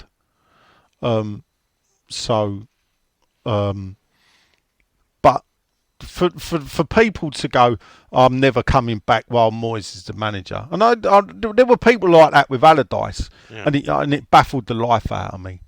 Realistically, because at the end of the day, managers do come and go, like owners come and go, but fans stay till the end, Yeah. as David Gold once told me. Bless his I heart. Yeah. do think it's. I keep wondering. I keep asking questions like, if we had social media back in John Lyle's day, when we got relegated. You know, there was a section of the fan base that wanted him gone Oh, at one point. There was I remember coming out of a game, and there was a group of 20, I'd say kids. They were probably my age, 18, 19-year-olds, and they were like, Lyle out, like waiting for the car. And I remember walking past, bearing in mind I think we were rock bottom of the league, and I still thought it's a bit harsh, isn't it? But then again, that's the way it was back then. Yeah. I honestly believe that if when West Ham got relegated, that they wouldn't sack Lyle, that they would give him the chance, because we were West Ham United. We didn't sack managers, and two, we stood by our own. Now, I know a few people who think actually the real West Ham died the day they sacked Lyle, because then it didn't become about. Well, Moyes has done all right. 4 years is a long time for a Premier League manager. 3 years is the average. Yeah, I think 4 the years upset long. is the obvious upset is the style of football. You Mm. know, because you cannot argue about his record. No. You know, and I know that's what you're going about to say, Sean. You know, there is no argument about his record. You know, it's there in black and white. You know, the only thing at this moment in time is people are talking about the style of football. And there's been people on my show going, I'd rather watch a West Ham team playing good and lose. Like, are you sure about that? Because when it comes to us not being in Europe, not qualifying for Europe because we played fantastic football and not won anything, are you going to be that happy? You know, we've seen West Ham. All of us have seen West Ham I play get really, it in a really good way football. still, but the thing is, it is a difficult thing because I still at the moment I still say, if I said pick a Premier League manager, I'm going to give you 50 quid to go and watch West Ham play under any Premier League manager. Still, who will you pick? What West Ham manager you're going to go and pay your 50 quid to watch? So think from '93 onwards. What West Ham manager in Slaven that Bilic, period isn't it? are you paying to watch? Slaven Yeah, Bilic. it's certainly. I agree. It certainly wouldn't be Moyes. No. You know, because of the style of football. I For agree with me, that. my money's actually on Harry. Oh, really? Yeah, I'd yeah. I'd go back and watch Harry's football because the funny thing is with Harry, you didn't know what you were getting. 1 week we lost, 1 week we won. Yeah. Nigel, we're Now, digressing a little bit. well, away yeah, but you from say that, but football. this is a question I wanted still to answer Go on. to see because we haven't had it. Is that when you talk about that, a lot of fans do come out and go, "I'd rather watch us lose and play better football." But when you're losing week in and week out, you ain't playing better football. So No, your you're not. argument's null and void. Because when we were Yeah, under Harry losing every week, we were fucking shit. yeah. But I would go with Harry, or I would go with Pardew. I didn't mind Pardew. You know. Actually, yeah, the first season in the Premier Yeah. League, that was a great season. Yeah, yeah. Not just because of the FA Cup. I think even in the league, I think we would finished 8th or 9th. Yeah, Or So- Stel. or even Stel. Slaven's first season Yeah, was still. good. Yeah. Be like me. Don't watch the game. Just go on your phone, and it won't Yeah. make difference to how we play. Yeah, there you go. See? You do shoot yourself in the foot sometimes, Sean. Yeah. Next up, it's my mate from Dublin, Paul Riley. We've always got the Black Lion, Paul. Never forget that night. Any January business, he says, especially with these injuries. And Well, he's we've- just heard our thoughts on Moyes' future, Paul. We've talked about that. Nothing close, but they are trying really hard. Tim, There you go. Dave, and It- Dave are really. Here's a hard. question Go on. linked to that. Are we going to do any business because Moyes is still there, or Yes. you know? Look, it don't matter. Don't believe these conspiracy theories. No, I'm you know, because that's The what deal, you're hearing. I said on Twitter, 100% the deal will be done. I've heard from Moyes' side, he wants to sign a contract. I've heard from, the board side, they want him to sign a contract. All right, they're not going to say they're going to sign a contract because both sides want to negotiate. But both sides are willing to compromise and do a deal. And I am 100% convinced a deal will be done. It really will. And people are going, "Oh, you're deluded." That's what they want you to believe, Sean. Well, if you get mixed up with the Tin Hat Brigade, everything's a conspiracy theory, and they never believe anything. So just don't get involved. So Well, what about Operation Moyes' new contract has started because, as by the football pull out in the Times at the weekend, 2 pages about how great Moyes has been with West Ham. So obviously Moyes' people, yeah, Moyes' people yeah, have got are getting their journalists to And look, it's to no line secret. up. Both sides have said they're going to sit down in January. Now, So what about this project, Sean, that people Go on. are talking about? Yeah. This what people say is the Stein project. yeah, You know. I think that's a load of bollocks It is. myself. Well, yes, because I think it's a project that includes Stein. It's not a Stein project. Yeah. as your mate Russ points out, right? Stein and Moyes meet before every game at the warm-up, and they have a chat, and they talk, and Stein talks to players. Suggest that there's these two opposite forces, and Stein is scheming behind his back to bring having lined up a manager, and they're going to string Moyes along and pretend talks, and at the end of all the time they're ready to stab him in the back. I don't believe it. Don't believe it. And it's not what I'm hearing. And it's not just one-sided from one contact. I've got a few sources on the board, and they're all saying the same. We're delighted what David Moyes has done for us over the last 4 years. won the silverware. We're safe again this year. We're still in a Europa Cup. And we still got a chance to get top 7 this year. The injuries are going to be a challenge. We still got a chance. So let's not write off this season as well. I think he's not finished with West Ham, and West Ham won't finish with him. And I don't know how long the contract will be. I know Jack Rosser and people have been saying 2.5 years. That's not agreed yet. Let's be honest, right? That might be what, for his loathing of the press. He's got a lot of friends in the press, as David Moyes, and he will be leaking out stuff and trying to get his own way and getting his own stuff. But this whole, there will be KPIs and we'll be able to sack him if he doesn't do this and that. Don't believe it. No, he's certainly not going to report to Tim Steiden. No, there you go. Right. Next up, it's a good podcast that I sometimes listen to. It's called It's Only a Game. They've asked me, which position would you like to strengthen in the January transfer window? I personally, Left wing. Centre back. I'm not sure. Well, only if I'd only want another centre back if we lose again. If we don't lose again, I think we are. So I've got to say in that case, then. But that ain't strengthening. Then that's replacing. All right, then it's got to be a striker. Then Danny's got to go. We need a forward player. I mean, this Clark guy. I don't know enough about him. Is he Sunderland? Jack Clark. Yeah. Is he? He's the top scorer for Sunderland. Is he? I'm not sure. It's interesting because a lot of people are basing their decision on Clark on the game that they saw against Newcastle in the cup and said he was rubbish. 20 million. I would pay 20 he's between 15 to 20 million. He's came through the Spurs. Did he go to Spurs or came through the Spurs youth rank? I can't remember. But he's been at Spurs. He went there for something like 9 million, I think. 4 years ago, didn't happen there, and he's gone out on loan to various clubs, and he's ended up at Sunderland, and he's a half decent player. And and a lot of people are comparing him to a similar to Bowen, where Bowen sort of started off. And the other one being linked today is Reece Nielsen, which is he a left winger? Left back or left wing? I think it's left wing. So, I mean, look, if you could sign those kind of players, a bit of a gamble. They're the kind of players that maybe Tim should be involved in. Look, I didn't mention it earlier, but I know I've been told we need homegrown players.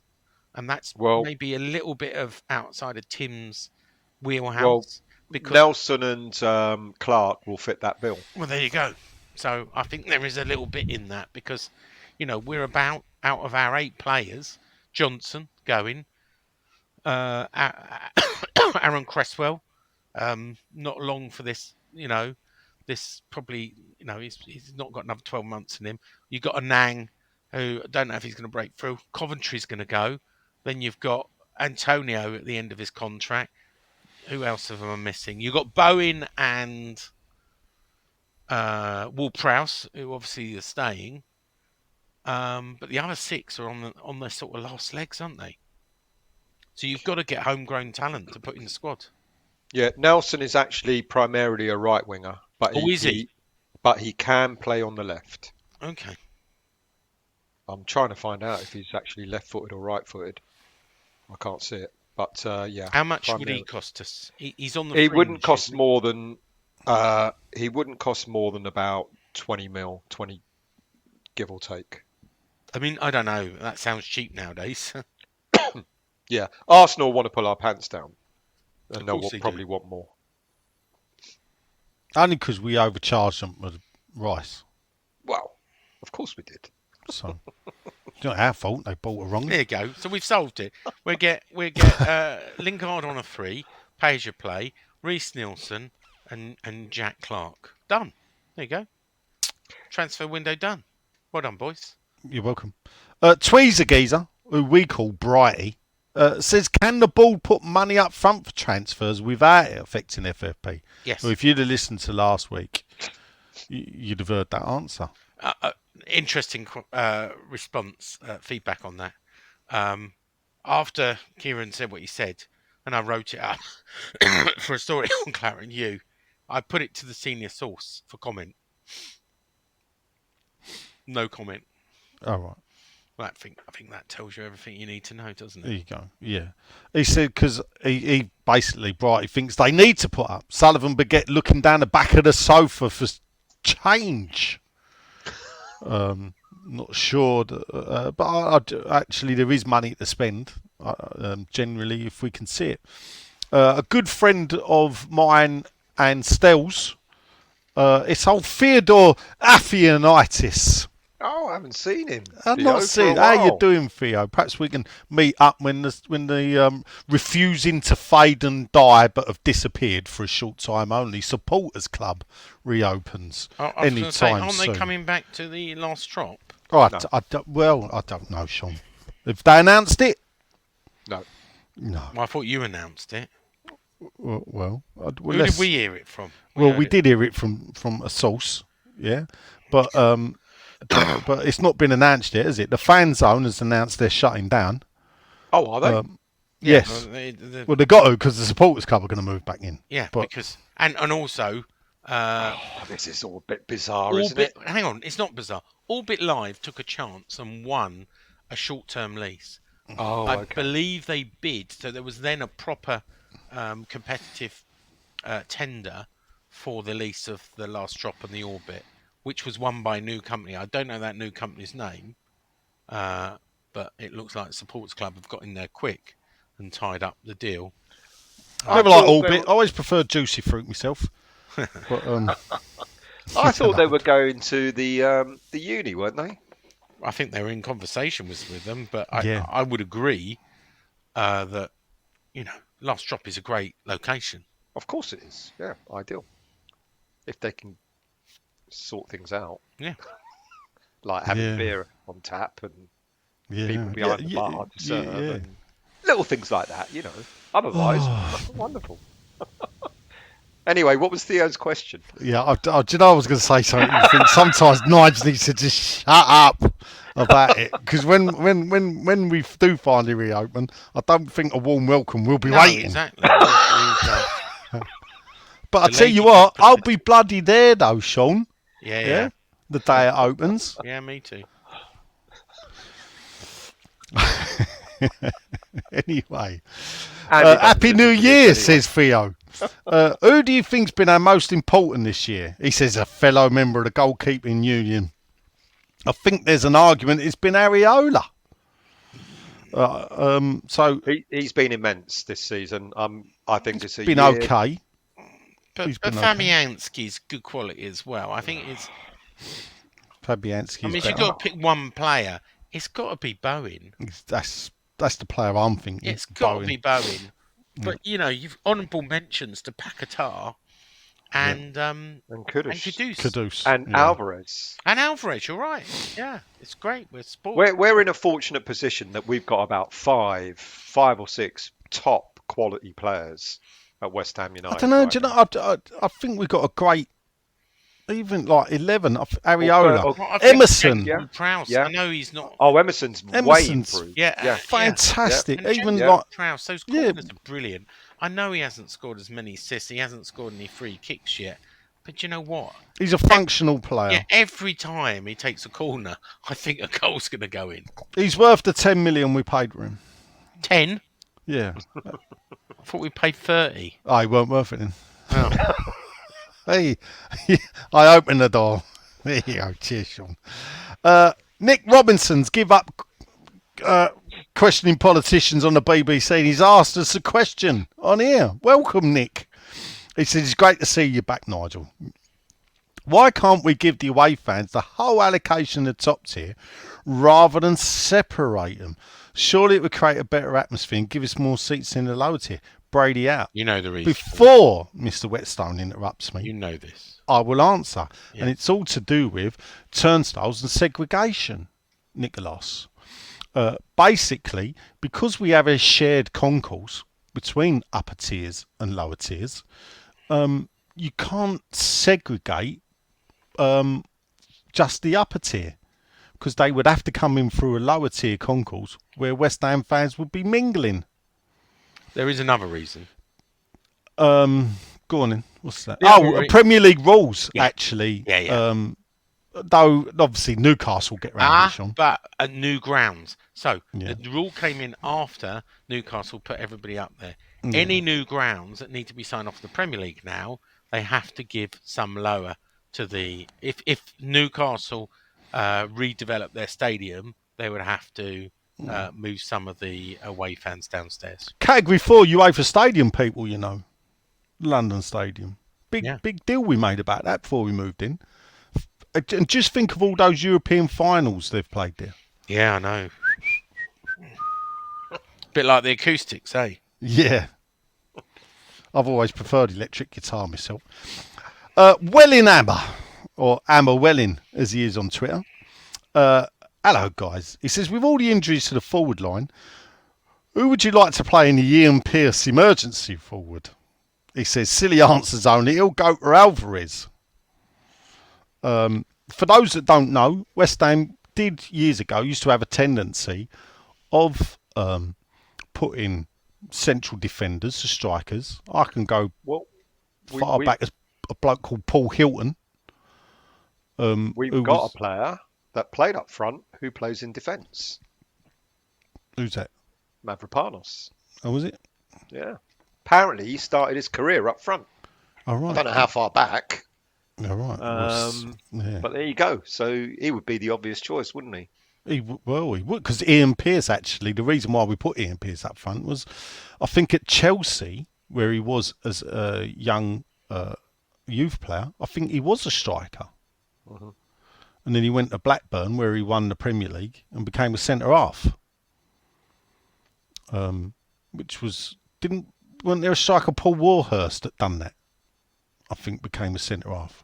I know Paul Mariner, going back a long way back for the old people, Ipswich was a striker and played centre half for Arsenal after he made his transfer. Paul Hilton, as I was saying, centre half that John Lowell used to love putting up front. And at times I remember Alvin Martin going up front. But normally that meant we were 2-0 down with 10 minutes to go. And we'd switch to long ball football. I mean, yeah, I'd personally, I think Kurt Zuma. Because let's face it, he's too slow at the back, isn't he? It'd take half an hour to go and head the ball. No, actually, he's good in the air. He's good. Yeah. So that would be me. Craig Wildman. Evening, gents. Said you've probably already been asked a January striker question 1,000 times. Probably not just the 8, Craig, really, because that's only the amount of listeners we've got. So I'll ask you, what's your dream sporting event you'd like to go to? And he will be disappointed if we don't say one, but let's see what we'd like to go to. Brady Arts! So, it's one sporting event still you'd like to go to. Wimbledon. I quite liked tennis when I was younger. Oh, well. Shit at playing it, but... If you nip down there still at 5 o'clock, you can get in. Oh, really? Yeah. I didn't know that. Yeah, straight. If you nip true. down there, no, it is. No, what they do when centre court people leave, yeah, they should put their tickets because centre court tennis will go on till 8, 9 o'clock at night. It's a bit different now with the roof. This is back in the day. Yeah, I know that, and I used to do it. Get in for a £5 for charity. It's completely changed. They still sell those tickets. Yeah, it is the queue. Oh, is it? Yeah, it's. I've tried it with Finley. I work. It's the good old days. The good old days. Oh, right. Yeah, Rock up, pay a £5, go Get straight in in. late. Don't happen now, Nigel. Don't happen. What? Not even the outside courts? Even for the outside courts, it's queuing for 4 hours to get those people that walk out. It's just not worth it. It's like West Ham away games now. It's all about just to be in there. It's not about watching the football. It's like a social event. And they're right still. Do you know what? You know what I'd like to go and see? I've been to Wimbledon final and semi-final. It's true. I've been to. I'm a big Formula One fan. I've been to many Formula One around the world. What I'd like to go to, and I'm not a massive fan. I've been to the baseball as well and found it boring as shit. I want to go to a Super Bowl. Super Bowl. Super Bowl final. Or Yeah, the that- Indy 500. There you go. No. Indy Super 500. Bowl would be an event. It's a whole day thing, isn't it? Yeah. Yeah, Super Bowl. I've been to American football games when I was Or a when I World, went over to or a America World and- Cup final. I'd like to go. I've been to World Cup games. Never been to World Cup final. I'd like to go to World Cup. What World Cup game you been to? I went out in 2006 to Germany. Oh, to Germany. Did you? Yeah, Where did you go? I went to Munich. Oh, I was in Frankfurt. Oh, were you? Yeah. Yeah. Me and the. I've still got all my and the my missus? memory bit. Obviously, I was corporate. Oh well, obviously I weren't. Well, I'll tell you a funny story. Right, I was taken out by a firm, A few people would like to take you out, Sean. and the coach driver got lost on his way to the stadium. Like by the time we got there, we couldn't even have our 3-course dinner. We had to almost go straight to the game without any food. I'm gutted for you, Sean. Gutted for But you. you know, Lat, it's all about corporate. In fact, when I went to the game in 2006, all there about. there was more Absolutely. corporate people than there were Yeah. normal people. It's I just- bet you weren't on Good Morning Seoul. You know, I was. No, I was. There you not. go. See? You'd have seen me standing in the we're after- background, I went- clapping my hands I with went- my missus, I went- while the South Korean dancers were performing a traditional South Korean. I went to 2 dance. games in those finals. It'll be interesting if at the same game, Nigel. No, How'd I you go? don't think you went to Togo against South Korea. Oh, you didn't go to England then? No, Oh, right. Okay. no, Okay. All right. no. Anyway, There you go. I mean, my dream sporting event. So I've been to 2 Formula One British Grand Prix. I've been to the cricket. oh yeah. Cricket been to Ashes. That's great. If I've been, if I can't find. Oh, it's a tough How one. about the golf? I've been to the golf, Masters. Yeah, I probably would. Actually, I'd like to do a Ryder Cup. Yeah. I think in America. Yeah. That would be. I've been to American football. Not in America. I've been to baseball. Funny enough, not in America. I don't know about a World Cup final. And this is the thing. I think it's been so corporatised Yeah. now that it's mad, because the more corporate they've made it, in a weird way, the more demand there is from normal fans. Yeah. Isn't So- that the way of most sports, though? Yeah, it's You it's a weird thing, because if you look back on YouTube at, like, Mexico '86, and you see, quite a few half-empty stadiums. Yeah, at World Cup games now, people fight over tickets for the crappiest game. But why is that? Is it because it's easier to fly around the world now? Is it because people got more disposable income? I don't know. Just to say that they've been there. Yeah, again, is it the social thing where it goes just, because the social media world's all about taking your photo now, isn't it? Yeah. Where me, I leave that to silly bollocks, frankly. Sits there. There was at one point, right, they were singing, obviously they were all bouncing up and down Bristol City. And I went to Charlie, I bet he's got his phone out. And I looked along the aisle, and there he was. He weren't watching the game, he was filming the Bristol City fans. Yeah, you're right. There you go. It was like, I could just sense it. Yeah. Yeah, there you go. That's one for away days. They don't make them themselves, as he said to me. Fucking hell. How's the game going? Still 7 2-1. minutes. 7 minutes extra time. Yeah. 90, yeah. Played 90. About to get knocked out. Good to have you back, mate, says Justin Wilson. It's good to be back. Happy New Year, everyone. And Brady out. Another one who says, where do we think we should prioritise? Justin, you'd have heard us cover that. But can we raise enough funds for a decent striker? Can we raise enough funds for a decent striker, Yeah. Sean? I mean, 20 We million for a Sunderland striker. We're subjective whether you call him decent or decent. not. Seems, go. yeah, we can afford 20 million. There you go. But Oh, we're not going to get a striker, are we? Well, I don't know whether Sunderland will release him for now. I suppose here's the problem, right? And I was Nearest we've had to thinking about striker something this else. season was Creswell. People were yesterday going, "Where's the Rice money?" Right, on Twitter, on X, right? And as you know from the accounts, because we spoke about this before, right?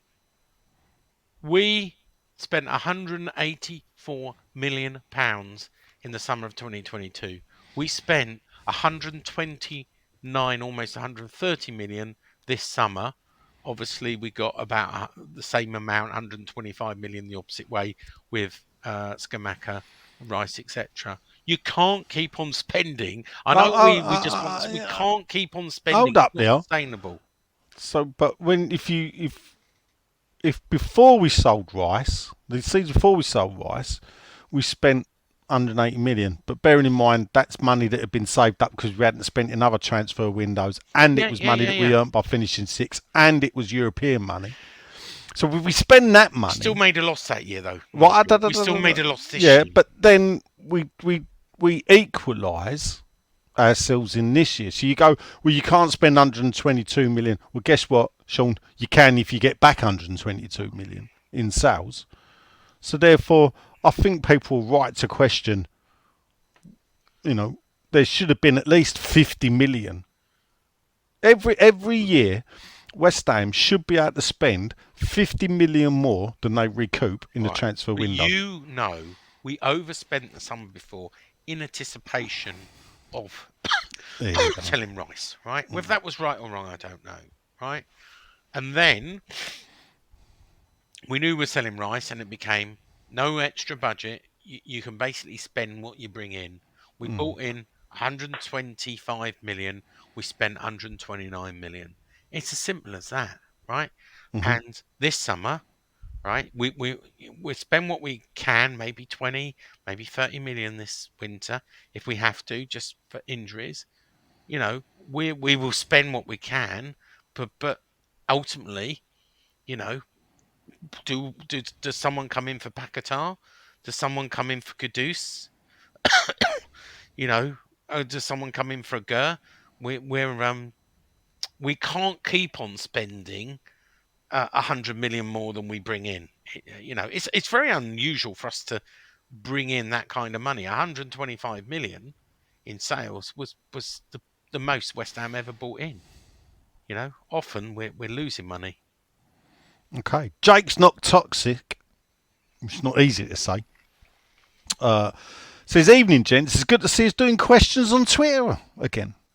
Which this will be a thing now. Every now and again, we'll do a Twitter-only question time.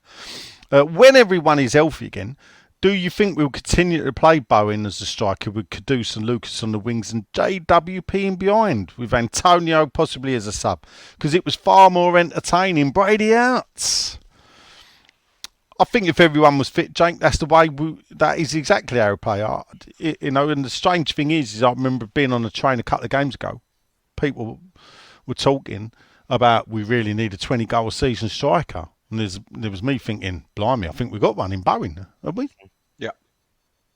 Madly, isn't it? Oh, hang on, we're losing on the unders. Why did I think we're winning 2-1? No, we're losing 2-1. We're losing 2-1, but we're throwing everything at it, and we've hit the post as well. Yeah, I see that. Dan numbers aren't the days of a 20-goal a season striker gone? They're few and far between, aren't they? Salah, Son. He's not a striker. The funny thing is, Son's not a striker out and out striker. Son's not a striker, yeah. Salah's not a striker. The modern way. If you think Man City, when in between Aguero leaving and Haaland turning up, they never had a striker, did they? They let Jesus go and played without one. That's right. A modern way is to have the inverted wingers cutting in and midfielders. That's why I don't think we're going to go for a striker. I think we will go for an attacking left-sided player, but I don't think we're going to go for a striker. This question was Sean from. He's changed his name to Dan Numbers because he used to be like 35, 40, 52, 40, whatever it was. But he's just Dan Numbers now. He said, did they do a 1-year memorial for David Gold by naming a urinal in his honour at the London Stadium? That's unfair, isn't it? Did the club use a transfer kitty to pay the LLDC last year to use the stadium for his funeral? Brady out. Well, We've come close again, by the way. We're throwing everything at Wickham. I don't really get it. It's a bit distasteful, right? They Is did it? a memorial at Rush Green Did they? What, for 1 year? for the 1 year. You know they did, no? No, I just. Why would they I pay? planted a tree at Did they? at Rush Green. Inside or outside? Can I get my dog to go and wee on it? Or No, it's inside, unfortunately. Oh, right. And I don't think they did have to pay. I think, we have certain. If it's not an event, we're not hiring the whole stadium to do Oh, right. a little memorial service. I think LLDC gave it out of the kindness of their heart for that service. So, on my life, as they would say. Deaths, weddings, and bar mitzvahs, we're okay. Is that what you're basically saying? Oh, okay. There you go. Oh, that's good to know. Yeah. Who cares? 1 year. I ain't gonna cry. After the last round of turgid fixtures, says Mark Reaper on Twitter. Of course, we know him as Kevin. Is the senior source going to reintroduce the giant trampolines in the Trevor Brooklyn with a view to having safe trampolining in all areas of the ground to improve the atmosphere? Brady out, Dolly Birds in. Ooh. Do you know what? And when I was sitting up as high as you do, Yep. and I was seeing how they filled in the area around Bobby Moore Lower with the Heineken bar, and how they've turned in most of the trampoline area on the West Stand into a disabled ambient area, and obviously the Bolly Burn stand has been turned into what they've famously called it the cop, but it's all filled in. A lot of those gaps have been sort of amended. There's only a few places, and I was thinking, actually, why don't they fill them in with bars, and particularly at the Trevor Brooking lower end where the away fans are. And I guess the problem is, the reason they don't do a bar there is there's a great big slab in the middle for segregation, but it's a sort of wasted space there. It's one of the places, the gaps they haven't developed. We just lost 2-1, by the way. All right, so we're out. Yeah, that's a shame. We're out. That's a shame. My good mate, Sean, why don't they? Why we those bars that they've created in that gap? They only open at the end of the game, don't they? I don't know. I don't go to those bars. I mean, I assume they're open at the beginning, but you tell me. No, I don't think they are. are. Be a good place to let fans stand and watch the game. You're not allowed to watch a game from a bar, are you? That's the whole problem with it. Is that you can't, you're not allowed to drink alcohol and watch football, because if you do, you instantly become into a knuckle dragging hooligan, and you're going to take that alcohol bottle and smash it over the next person's head. If you watch it on a TV, you're okay. So it's a bit like the Incredible Hulk. You can stand there and have a beer and be perfectly reasonable, but if you spot that game of football going on, oh my God, you turn into a rabid monster. If you put big balls up and you couldn't see the actual pitch and just watch it on TV, that's fine, Nigel. It's just, it's mad. Yeah, but it's if you see a football game live while with a beer in your hand, you just become a monster, Sean. Yeah, I know. And the police will come and hit you with a truncheon. Yeah, I think they will change at some point. But look, the point is, LLDC and E20 losing money, as I've just seen the tweets that Kieran Maguire has just sent out. They've made provision to lose £232 million running the stadium over the next 90 years. I mean, that's all taxpayers' money. They've tried to pretend they made money, but they needed a £26 million grant from LLDC and borrowed another £9 million. They're not fooling anyone. One thing, Sean, what are they spending the ULEZ fines on? School dinners, aren't they? Yeah, is it? Well, that's what he's announced today. Your mate, Mr. Khan, your mate. relation, is announced that he's spending £150 million on school dinners. Well, That's the Look, one he's thing. a mate of your mate, right? He's a mate of a mate, yeah. Yeah, but well, that's I'll give him that. That's the one thing, Yeah. actually, that he does for London that's pretty decent. What, school dinners? I can't think of any, and I'm being serious. I can't think of anything else as to why. I know why he gets elected, but as to why. Yeah. And I'm, how. I'm no big fan. He's no big fan of mine. So there you go. Anyway, my mate, Ted Sexton, Dave's son, says, is Carrick in the mix for the manager's job when it comes available? Happy New Year to all at the pub. I've got another West Ham name to throw in the hat. So Carrick, Sean, do you think he's in the frame? Well, I could tell a story, but I can't You really could. tell it on air. All right, you can't. No, that's. I was told. That's why I asked you, actually. You know this, don't you? So I was told Carrick, and it came from. I can't really. A man in a pub, wasn't it, Sean? It wasn't a man in the pub. No. Oh no. It was a West But anyway, Ham, don't worry about where it came from. it was a West Ham employee who Yeah. got it off a West Ham employee, right? Yeah, You know where this came from, don't you? yeah. And the word was that Carrick was asked, was contacted by an intermediary and said, if you were available in the summer, would you be interested in the manager's job in the summer if it was available, right? So there's a lot of ifs and buts there. That's how it was reported to me from people very close to Carrick who knew, as I say, people who currently work for West Ham. So I reported that. Our friends over Clout and Hugh sent it to the senior source, who immediately shut it down and went, we have not approached Carrick. He is not, we're happy with our manager. And so it depends how you ask the question. If West Ham were clever, right, they would be having conversations through intermediaries asking who might be available over the summer, whether Sullivan or the board were thinking of replacing David Moyes or not, because you should have a plan B. You should have a contingency plan. So Yes. I don't think it means anything. No. Do I think Carrick was approached about his availability? Yes, I probably do. Here's a name for you, Stel. Go on.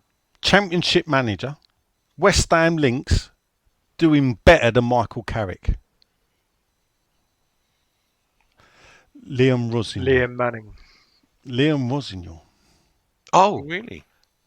Liam. Oh, okay. Who is he managing? Hull City. Oh, is he? Oh, okay. Little Leroy, son of West Ham fan as a kid. Obviously, because his dad played for us. And there he is, sitting on the edge of the playoffs with Hull City.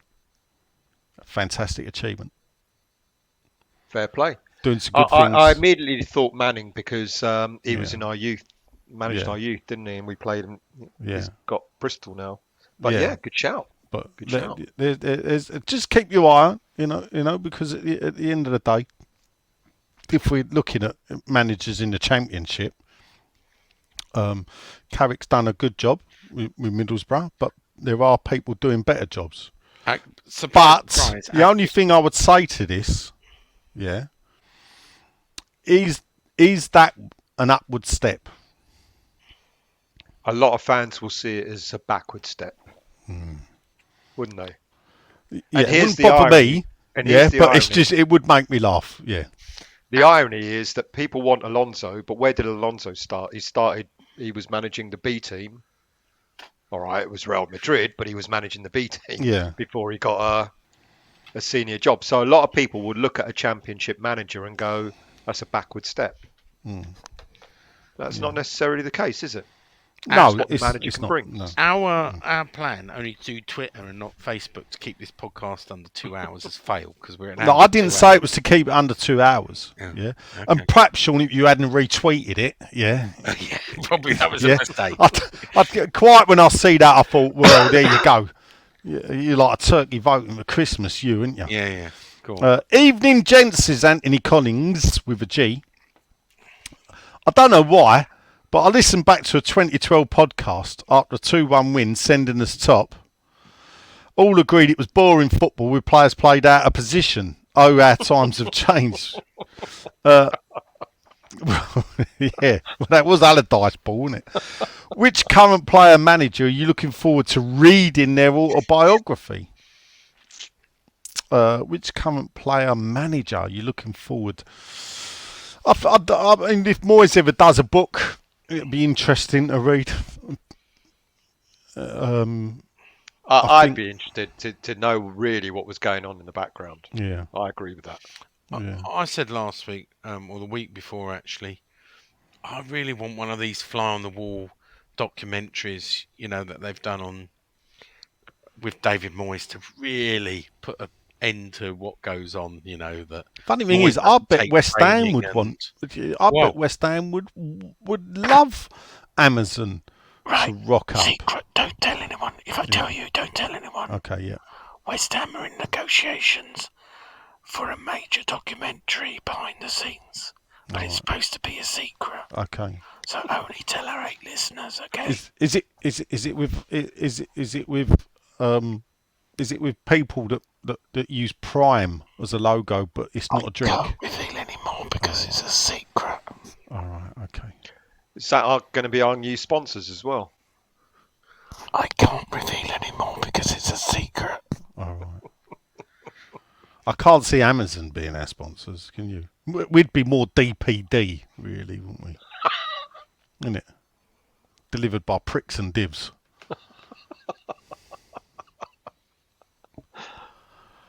I don't know. Amazon wouldn't be too bad. I can't see Amazon Look, there will be no name picking a football provider team because anytime soon. Do you know why? why? Well, I think I said last week. Did you?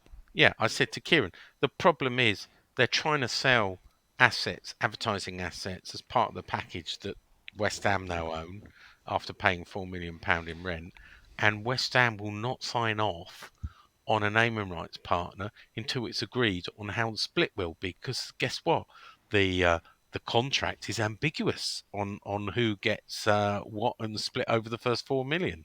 So the rumour and the reports that there's going to be a new naming rights partner, no time soon. A little bit of smoke and mirrors, that is. More about the London mayoral election than anything else, if you ask me. Oh, right, okay. Well, we didn't. But No, I know you didn't. all right, okay. That's Is that it. it? Anything else? Any other business, Sean? I don't think so. Well, there is one bit of business. Go on. Go on. If we don't buy any players, how many of our academy players might be given an opportunity to break through? Well, But funny enough, one score tonight, and there's a bit of me that thinks with Mabama is that actually he's just as good, and that's Gideon Kadua. yeah. He's an excellent. And not striker. for me, that I watched the youths play 3 times last year. He was as good as Mabama, but Yeah. because Mabama was the one on the fringes of the first team, he was the one that everyone was looking at. Yeah, And Stel, you was at the final as well, weren't you? I was. Yeah, Kadua was outstanding. captain And of the team, captain of the under-18s. Yeah. absolutely excellent player. Was it I Dan agree with Chester's as well? Dan Chester's. There were. Was- It's interesting that Ollie Ollie Scholes played one game, Yeah, yeah, and everyone was waxing lyrical about him. And Yeah. I said, there's an awful lot of other players that yeah, are better than Ollie Scholes in the what was then the under-18s. yeah. But there's one player, isn't there, that could leapfrog over Mabama, who's also a striker. Callum Marshall. Yeah. That's true. That's true. Because if we don't buy players, we're going to have to look at, if we are really that short of players in the squad, we're going to have to look at the under 21s, aren't we? I've been reading the details about how they played against Wickham, and they were unlucky to lose tonight. All right. They really gave them a game, and there was a last minute clearance off the line as well. But then there's a lot of fans that don't want Moyes anywhere near the young players because he'll ruin them. No. Well, yeah, it's horses for courses, isn't it? Anyway, I that just was can't my little bit extra. see him falling back to that. Anyway, let's do some predictions, shall we? I predict we won't play again next week. Why? I thought we Well, were playing Bristol. Oh yeah, of course we are. Tuesday, isn't it? Yeah. I we'll probably record on the Monday, but that's just in case we don't. How many tickets were sold for Bristol still? 3,000 Sold out. 414. 400, yeah. Right. 18 points, by the way. I should go. I did get offered one, which I turned down because I've been off work last couple of days, so I'm going to be in work. Go on, let's do a prediction. But there's been a few tickets I've seen offered about. Yeah, people have bought. People have bought them for the points. No, yeah, and but they're not cheap. I don't knock, but I'm not going to knock people for doing that because they're 35 quid. It's not that. It's 10 quid they were. If you 10 quid. If you play the game, if you want to get to away games, you need the points. Yeah. Last season, I didn't play the game, and I've paid the price this season. Yeah. Because I went from 30 points down to 7. Oh yeah, 10 quid. So under 19's a fiver. Yeah, what did it sell out? How many points did it sell out? 18 points. Yeah, it went quite low. That's quite low. They must have done it in a weird block then. How many they had massive blocks of tickets. Yeah, that's what I thought. They didn't do it in 38, 37. Me, I think I'm 10. God, you are low because I've got more than you. Yeah. But you always get lucky in the ballot, Sean, so it's not a problem. That is true. Yeah. Well, not lately. I've never found anyone that gets as lucky as you. Oh, no, but he's not been many. I'm lucky that people like me still. I don't need a ballot. Well, I know the same people. And whether they like me or not, they still sell me some tickets, right? Yeah, once. No, more than once. Anyway, other 14, news. 15. I've got 15 points. This is the second podcast I've recorded today. Oh, is it? What else did you record? I recorded a security podcast. No. Yeah. On your own? No. Someone that does a security podcast got me on. Oh, excellent. So that's a good question. What is it called? You've done a podcast, you don't know what it's called. It's not. What makes it worse is it's someone that they got me on because they used to use me back in the day. What you talking about? Paxton door entry systems? Or? No, I don't lower myself to talk about Paxton door entry systems. The reason why I mentioned that to you is just to impress you that I could tell by the beep of your door what system you had fitted. Did you? Is it Hikvision CCTV systems? No, because that's Chinese, isn't it? And obviously now, you shouldn't really use it. It's called the Not So Precise podcast by Lee Dorman. There you go. I'll put a link up. I'll stick a link. If you're suffering from insomnia, I'll tell you what. This is the shortest podcast I've ever done. Because he did ask me how long it normally lasts when I do a West Ham podcast, and because his average 45 minutes, and I chuckled and I said, "Well, we've been known to do over 3 hours." We have, and that was on a non-match day week. Yeah. 40 minutes. Oh wow! So I discussed security industry and my career in it. Anyway, 2 hours 10 we've done tonight. Yeah. I've got to go and do other stuff with the family. Let's do a quick prediction. Got to go and lie down after this. Replay. Bristol. Nigel. Lose. Does it go straight to penalties after this? Yeah, it does. No extra time. I don't know. No, there might be extra time, but it's definitely penalties. No. Right. Okay. Lose. Not like the old days where you could have 3 replays. Lose. Yeah. How many? 1-0. Okay. Stel. We're going to scrape it 1-0. All right, I'll go for a win on penalties. We'll go to extra time if there is extra time, and we'll win on penalties. There you go. So there's 3 different choices. Stel, give a quick plug for your YouTube thingy. West Ham Voice. That's it.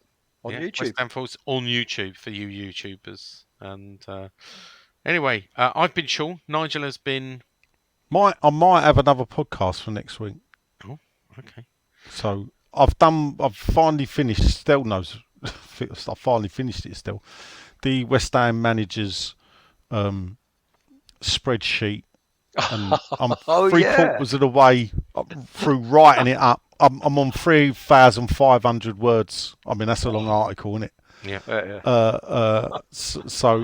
And then the bit of me thought Let's I get could 'em on. actually I could record this as a podcast Yeah, why not?